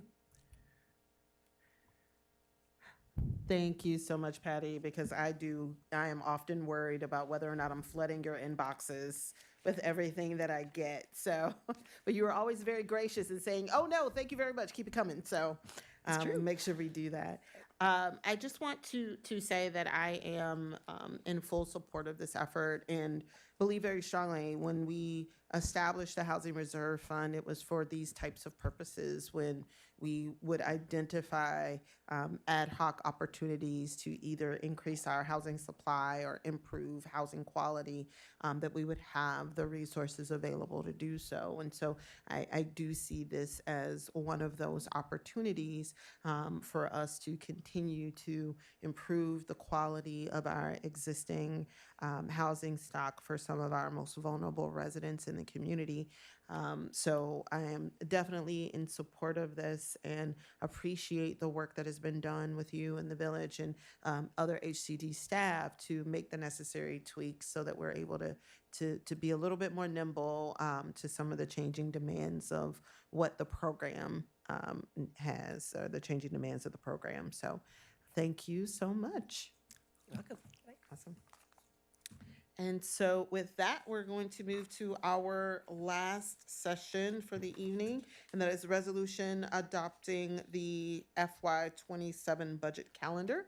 And with that, I am going to turn the discussion over to City Manager DeSpirito.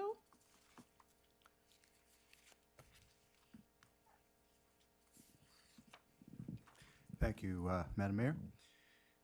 I believe all of you are in receipt of initially a draft FY27 budget schedule. And we have, I think just even today, suggested some further tweaks to it. We have a very challenging amount of work to do in the budget development process, and X number of weeks and months to get through that. And what we're trying to find is we're proposing a schedule that we're hoping for you reflects something that is workable from the standpoint of it's following the logical process, but also hopefully something that works with your schedules and the public's. So This is being presented for your review and comment. We do this annually to try to get on the same page with respect to a budget development calendar for the coming budget year. We're also available to answer any questions, but I'd like to very much, my staff and I stand by to receive your comments and feedback as to whether this draft calendar as proposed, this schedule, is workable for the mayor and council.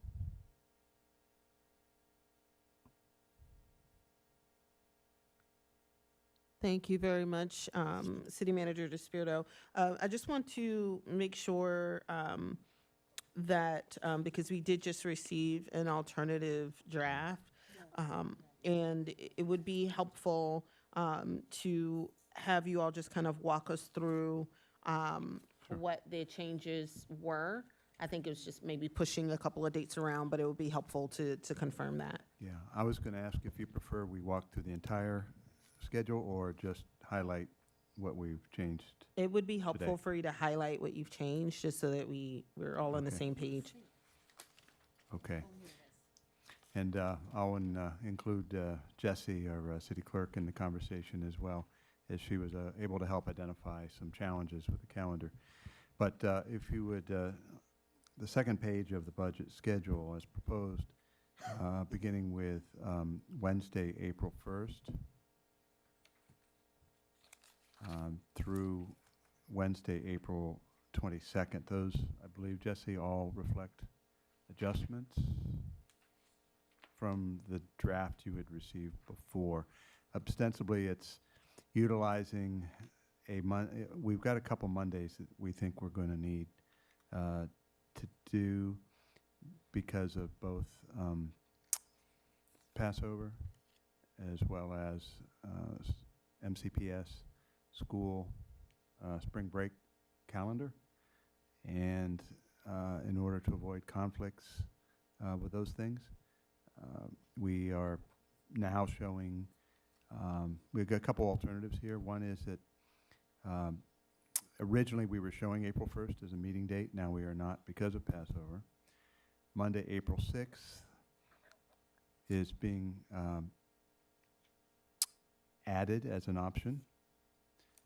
Wednesday, April 8th was going to be a meeting, but the topic is adjusted because the calendar being changed. Monday, April 13th was shown previously as an option, as an if-needed date for the mayor and council. Wednesday, April 15th, and then Monday, April 20th was not originally shown as a budget or a council meeting for the purposes of budget discussion, in order to avoid, again, the conflicts that were identified, and correct me if I'm wrong, Jesse, with the MCPS break and, knowing that some folks are not available or travel, we are suggesting that there are those options. There's the 3 Mondays, and we think only 2 of them would be needed, but what works best for the mayor and council. Thank you for that. And I just want to make sure that I'm clear, because I noticed that there are a few what appear to be internal staff deadlines added to the budget schedule. And I just, and so, given that this is public facing, so is it intended to include some of those internal deadlines as part of this public facing budget calendar schedule? If you're asking if some of the changes are a result of a change in internal? No, I'm calendar? asking, was it intended to have things like SLT vacation schedule do? Some of these what appear to be internal deadlines for staff. Was it intended to have that as part of as part of the schedule. It looks like it was, indicate internal staff dates of note, but I just want to confirm whether or not that was something you intended to have as part of the public-facing schedule. I see. On the first page, yes, where some of these are, right, just in the interest of illustrating all of the steps, we've included internal deadlines as well as council action nights. And if it's council's preference, we can have any reference to just the city staff calendar deadlines removed, and just, if you want to ultimately just adopt a schedule that only shows the council steps, the council action, we can do that. Okay. Yeah, I just Madam wanted. Mayor? Yes. May I Sure. speak to that? So some of these do, that it says italics indicate internal staff dates of note, but some of the things that are in italics do interest the general public, such as the community survey due date and the council budget survey due date. So not everything in italics would fall in the category of things. Yeah, sure I moved. was just about to Yeah, say that. Thank you. Okay. Because I saw some of these as actually being externally focused deadlines, not necessarily internal, and then there are some that are strictly internal. So I think it might be helpful to do another review of those items that are in italics to confirm that they are indeed internal deadlines and not external ones. So as Councilmember Landman mentioned, I would actually consider the release of the launch and release of the surveys to be a public-facing thing, the due dates for the surveys to be a public-facing thing. Some of these other items, let's see, the final budget prep. Yeah, those are the main ones. So a lot of the the community engagement piece would be something that I would consider to be externally facing. And I'm sorry, I was just about to say that. So moved. Yep, I just put my pin here of the custody yield rate as well, because So we you, want to make an external calendar. so usually the constant yield rate is something that once we receive it, we typically announce it. Yeah, so I'll keep that.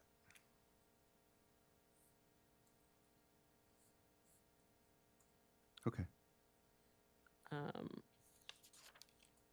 And let's see, was there any, Councilmember Lamb, did I miss any of them?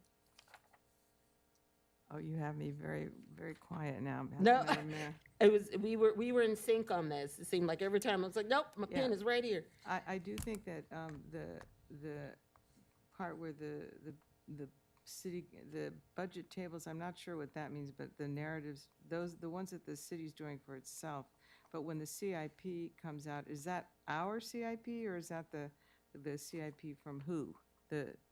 Like where it says fiscal 27 to 31 CIP due, that comes from the state, right? On December 11th? I would think those would be. That is an internal. Internal. Oh, internal, okay. That's the development of our Okay. capital improvement. Our own, not, Our not, own, okay, right. okay. Which Then is no. a core piece. It seems like, and you all correct us if we're wrong, but it seems like all of the December 11th things are more internal to try to make sure that they can have all of the numbers ready to piece together the draft budget that we would then review. Yes, the December 11th items are all internal. Okay. Councilmember DeBala, did you have a comment? Yeah, thank you for this. This looks pretty good. I have a couple of questions. Somebody referred to Montgomery County Public Schools break. Which week is that?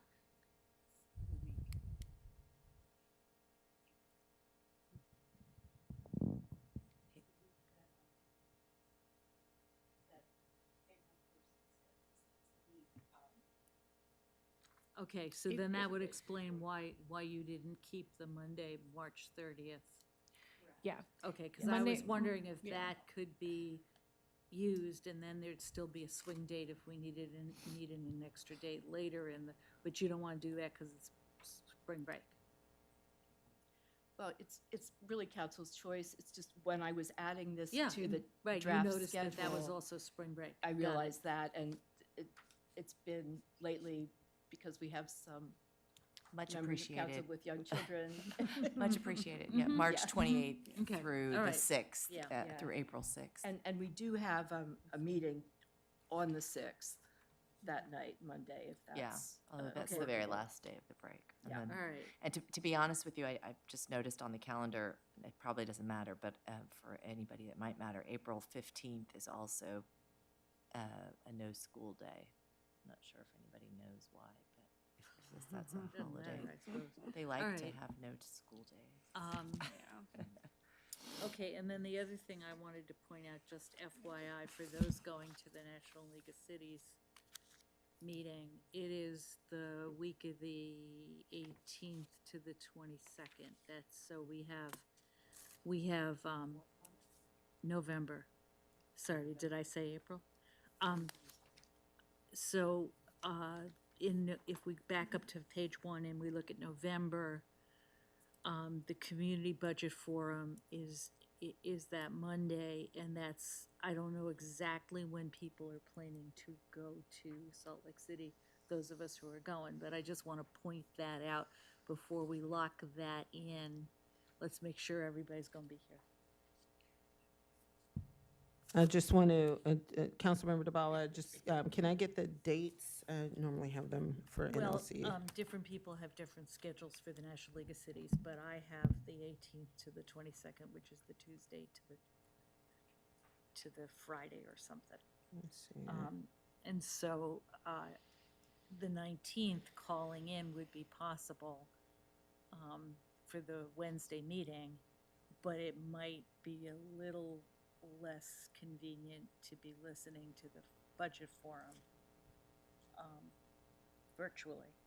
So again, we don't have to fix this now. Yeah, we but I don't have to just fix it now, but wanted to alert those who are going. thank you for that, because I am Yep, because you're one of going them, to and I'm one of be them. flying. I'll be there, so I could do the call that evening. The But Monday I am evening or the Wednesday the evening? Wednesday. Yeah. So I will Me be too. around the Monday, but I Okay. will be traveling on the Wednesday. All right, so you Um, already have your flight. Yeah. Okay, so you know what you're doing. Got it. So for those that are going to the National League of Cities Conference, if you haven't already settled on your travel, but let us know what dates you're planning, when you're planning to leave, so then that way we can make sure that we're able to backtrack to make sure that we have enough folks in person to be a quorum. Otherwise, we may need to cancel the meeting. Right, and then we wouldn't be doing the budget. And then we priorities then. wouldn't be doing the budget work session on that on that November 19th. Okay. And you can run a meeting virtually. I can run a 'Cause meeting I won't be virtually. here to do it 'cause I'll be with you. Yeah, I can run a meeting virtually. All right. Any other, okay, wait a minute. Council Member Westler? Thank you. Thank you so much, City Clerk Carpenter, for catching that about the MCPS spring break. I'm definitely in favor of the alternate dates that avoid that week. And I also just wanted to highlight,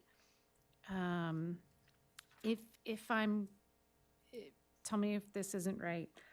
I'm guessing that the Community Budget Forum and the 2 budget public hearings, that those are the meetings that we are seeking and expecting the most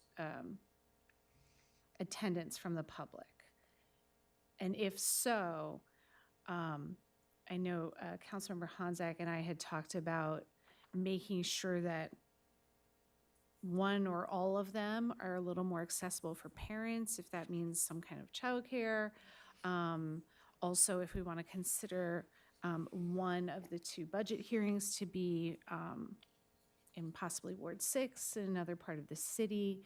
So I'm just saying that for planning ahead, so that we can make sure that we have the best possible turnout for the times when we're really seeking input from the public. Thank you, Councilmember Westlake. Can staff walk through what you all are envisioning for the community budget forum? I know that last year, it seemed to be a very homogeneous group of folks. And so I agree with Councilmember Westlake in terms of whatever we can do to try to increase turnout and a more diverse group of folks turning out. That would be really helpful. So what is it that you all are envisioning for that event? Yeah. Well, even last year, we had considered doing it at a different location just to get to the problem is we really can't record or have virtual if it's somewhere else. It's very difficult for technically. You know, maybe we could revisit that. I don't know with respect to the rec center, for example. But to do something that's live, virtual, recording it might not be as difficult, but live virtual is a little more difficult.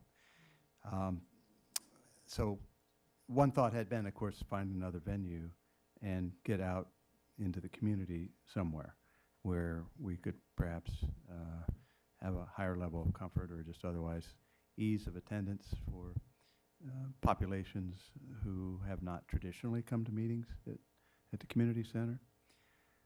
Beyond that, if it must be here, then we'll try to be even more creative about getting the word out and otherwise making it easier to be here. I think the thought about childcare, you know, is a valid one, and be open to other ideas. But you know, we truly do want to have a diverse range of residents and opinions. This is an opportunity for us to kind of describe a little bit the lay of the land financially, as we did last time, and then frankly spend a lot of time listening and trying to answer questions. This is way before we even put the budget completely together, which is the purpose of the forum, is to try and get some early input, just as we are asking for feedback through the survey prior to the document being produced. We would like to, you know, we're continuing to think about ways, you know, last year was the first one, and we're continuing to think about ways that we can improve it. And again, I invite members of the mayor and council, as well as members of the public, to advise me, to share with me your ideas for how we can make this the most effective use of time with respect to addressing the budget for next year. Great, thank you. And I would, and I can maybe share some thoughts, particularly around like the community survey release and the fact that we have it tentatively slated for, we have it slated for October 1. And so my question is, you know, what is the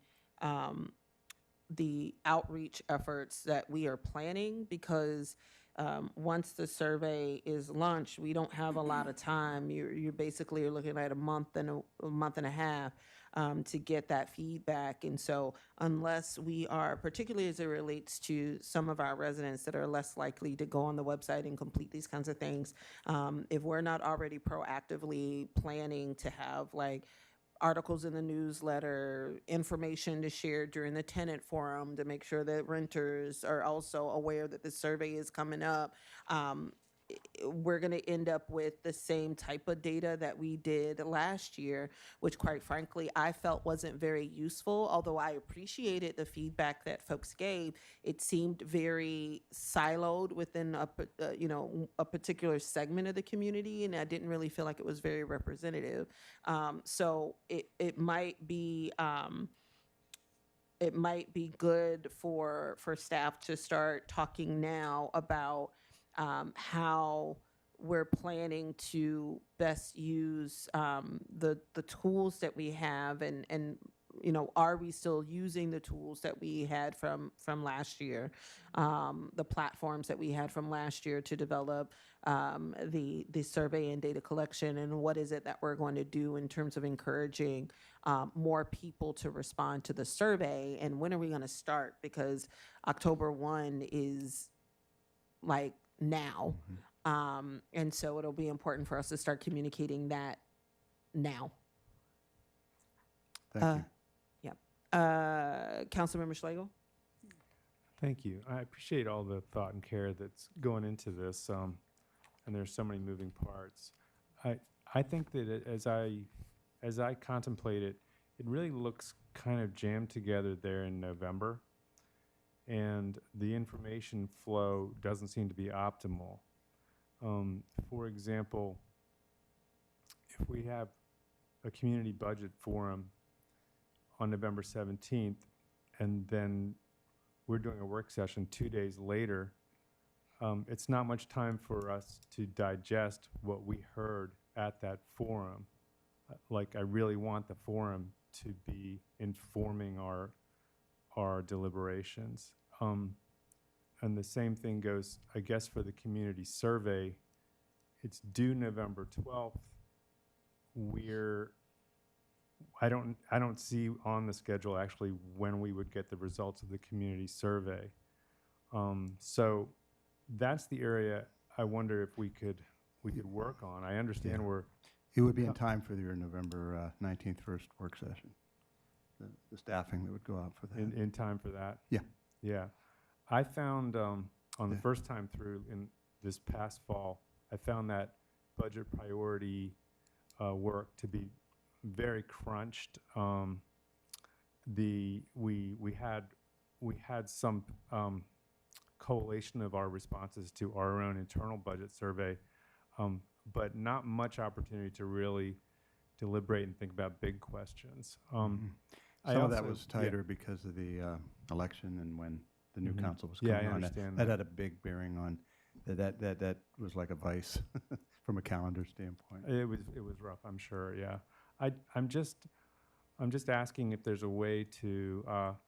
I understand that we want to have significant time for residents to respond to the community survey, but maybe give us a little bit of a tighter deadline on the council budget survey. There's two other things. One is an idea. For the community budget forum, could we have simulcasting and have people invited to multiple locations, and basically Zoom from those locations with facilitators taking turns kind of controlling the mic or something? I don't think we have the capacity for that. I mean, it's a nice idea. I don't think we could. First of all, we can't broadcast from perhaps any other site but here, if it's going to have a virtual component. In other words, if we were broadcasting a Zoom and there was a group of 20 people at the rec center on New Hampshire Avenue, they could come and talk to in front of a webcam that would be connected to the Zoom. We'd have to look into that. Okay. My immediate thought is that we probably don't have the capacity to do that, but I'm happy to look into it. Thank you. My other big structural question is, it's two-part, and I'll say it briefly. One is, I think it would be good for this process to allow us as the council to really be considering what is the size of the budget that is going to be reasonable before your staff does all the work to generate like a first number.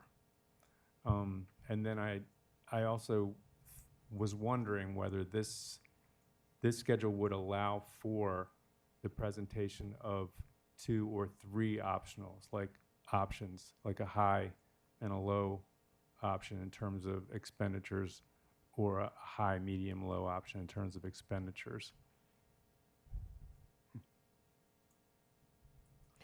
I wouldn't have an answer this evening for that. Yeah, I just want to make sure that I'm clear, Councilmember Schlegel. Are you proposing that staff develop multiple budgets in order to estimate expenditures at different levels? Because one of the goals. Well, let me just answer the question. I'm asking for either that the council be able to initiate a process by saying, looking at projections, looking at the economy, we want to know what you could do with this number. Or we say, if you're bringing forward a number, could you tell us not an entirely separate budget, but what would you be able to do with a little more? What would you be able to do with a little less? So I know that there are problems, concerns about that in terms of staff morale, but it's something that is done in places. And I'm open to either approach, but I would like the council not so much to be on the receiving end of a number in the new year, and rather to feel that they had that we had some input into that initial number. But I do want to remind my colleagues that with the budget priorities resolution that was passed, we proactively stated that we did not want a proposed budget to us that included a tax increase. So that was one way in which this council, had put basically an expenditure cap on what is being proposed to us. Okay. Now, once that budget came in and we deliberated on the budget and things started to happen and ideas came through and lobbying happened, which occurs, and the world changed, we had to kind of make some changes and make some decisions in different places. But at the time of the budget priorities discussion, the council did vote to say, hey, we don't want to, and we want a budget, we want the city manager to present a budget to us that keeps the current tax rate. So I guess that's why I'm pushing a little bit, because it's either, we have control over the tax rate. So if through the budget priorities discussion, we say, we want to, city manager, we don't want you to propose a budget that shows, we want you to propose a budget that shows a 10% tax decrease, right? And then it'll be up to us to figure out how to navigate what they are recommending, which is what they do internally to us based on what we've given them in the priorities, and what we ultimately pass in terms of what is included.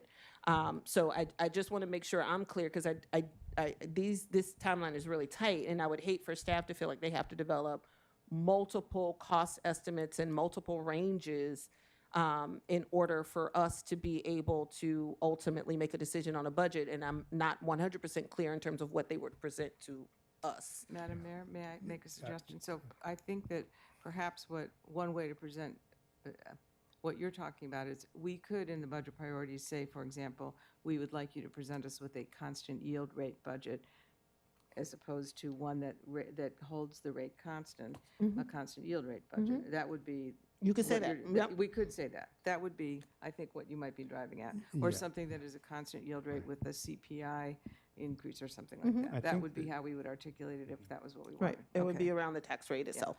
But what was difficult and tricky for me last year was that the resolution, the sub-resolutions didn't say anything about that that goal of not raising taxes. It was in a whereas. It says, whereas the city manager intends to bring forward a budget that will not result in a tax increase.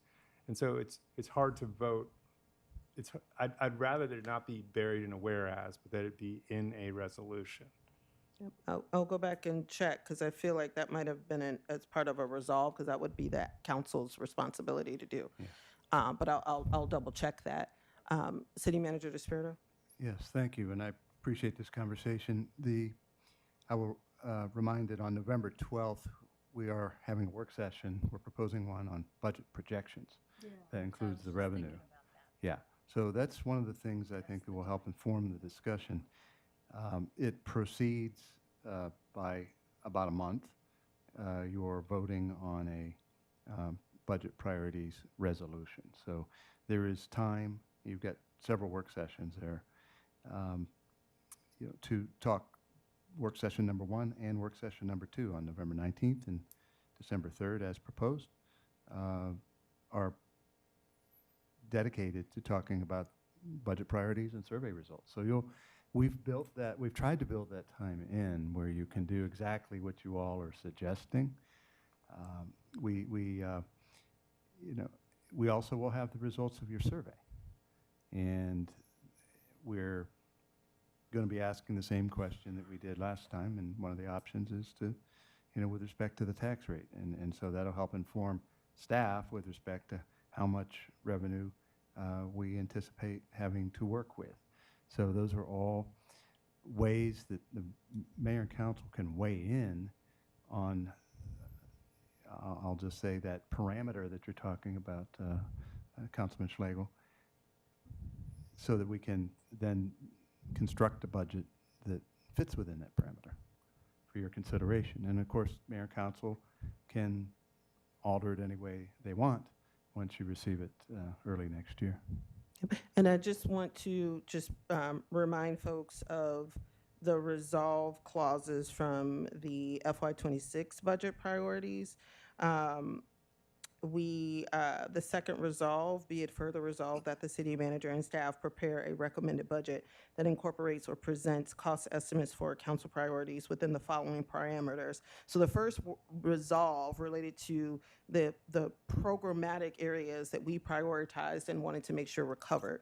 The second resolve clause basically stated that we wanted the city manager and staff to prepare a recommended budget that does the following: continuity of current fiscal year city services, maintains the adopted FY25 budget residential tax rate of 0.5522, continue to explore alternative and additional revenue sources, including the impact of modifications to the commercial property tax rate and the railroad and utility tax rate, and maintains an unassigned reserve balance above 17% of projected FY26 city revenues per the city's fund balance policy. So that was a resolve clause that the council put forward during the last discussions on budget priorities. Okay, thank you. So I stand corrected on that. Thank you. I appreciate that. My memory was off. I just have just a question about the internal process. By December 11th, it says department budgets completed in system proposed for FY27.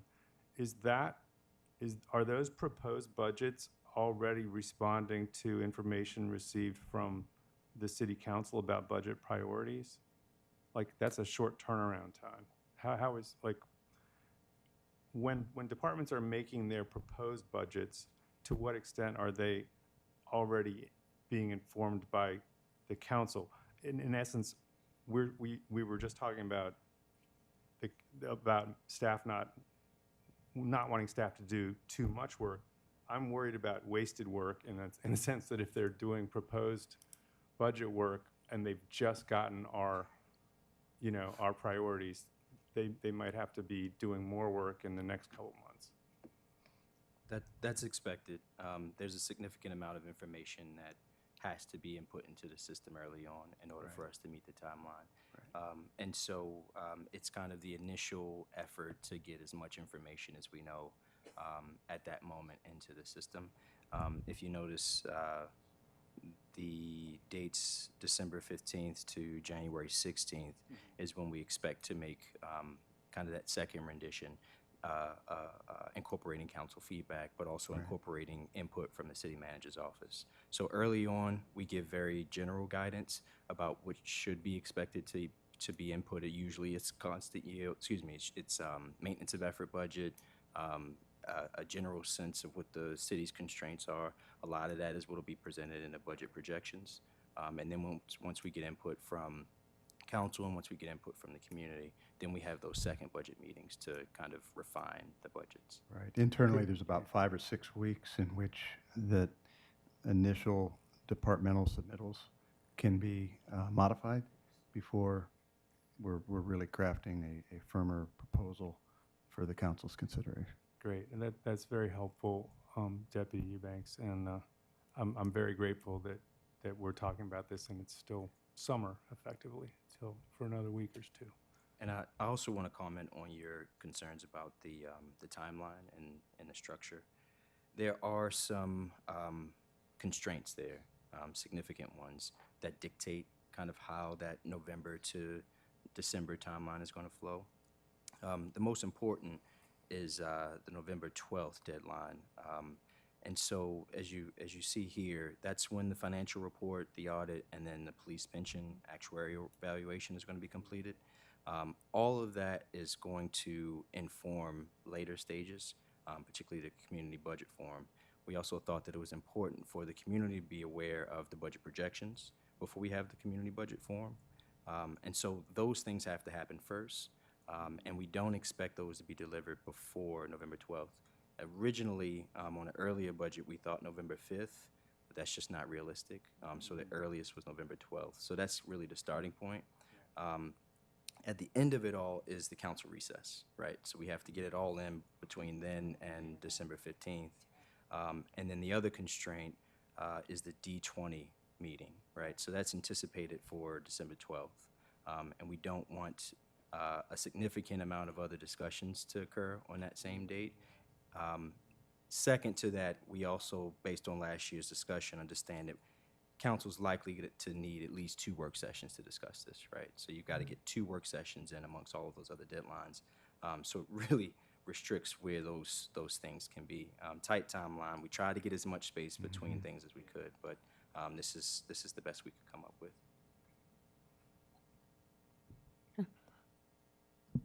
Can I seek clarification? on the Yep, date? on that. So, on this, you say the 10th, and then you did just say the 12th for D20, but that's a Friday. You must have meant the 10th? December 10th is the D20 meeting, Thank intended you. D20 meeting. If I Double- said the just 12th, that double. was a mistake. The 12th date is November 12th. Just double checking. Thank you. Thank you. Panic there for a moment. Okay. Councilmember Lamon? I wanted to return to the question of how we get as much diversity and input during the public budget forum as we could. I think it's possible that if we had a fully virtual meeting, we would do better with people with young children than if we had an in-person meeting, because it's just much more possible, especially in the dinner hour and so forth. And a hybrid meeting seems to rid of the daytime, because I do think it's an issue to have an evening meeting and have it in person. And I find hybrid meetings really, if you're not in the room, you feel like you're second-class citizen.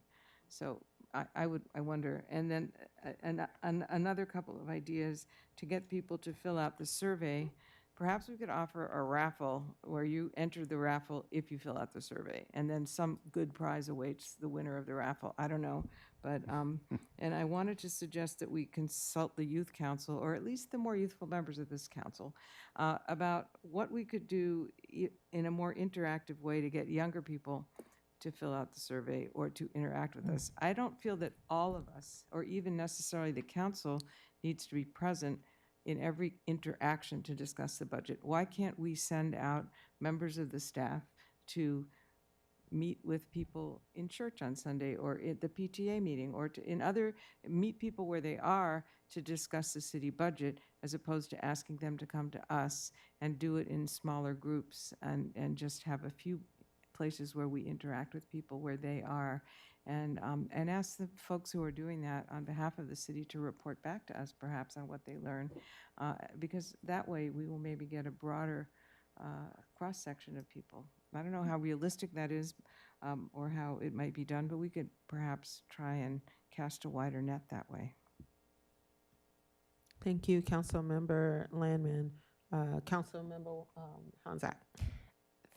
Thank you, Councilmember Landman. I think you've presented some really interesting ideas there. Actually, it brings to mind, well, actually, first on the virtual issue, I'm not sure about Councilmember Westlake, but also having a focus myself on families with children, I know that I do agree with you that a virtual only can sometimes, not just families with children, but can capture some of those less captured groups and make them feel equally heard. Like we tried to do a meeting for the minor master plan at Washington Adventist, which was actually quite well attended, except, in fact, it was very well attended, except that we tried to do it hybrid, and we faced that technology challenge. It was really tough to hear if you weren't in the room. So yeah, I could see where a virtual only plus some other meeting might be useful.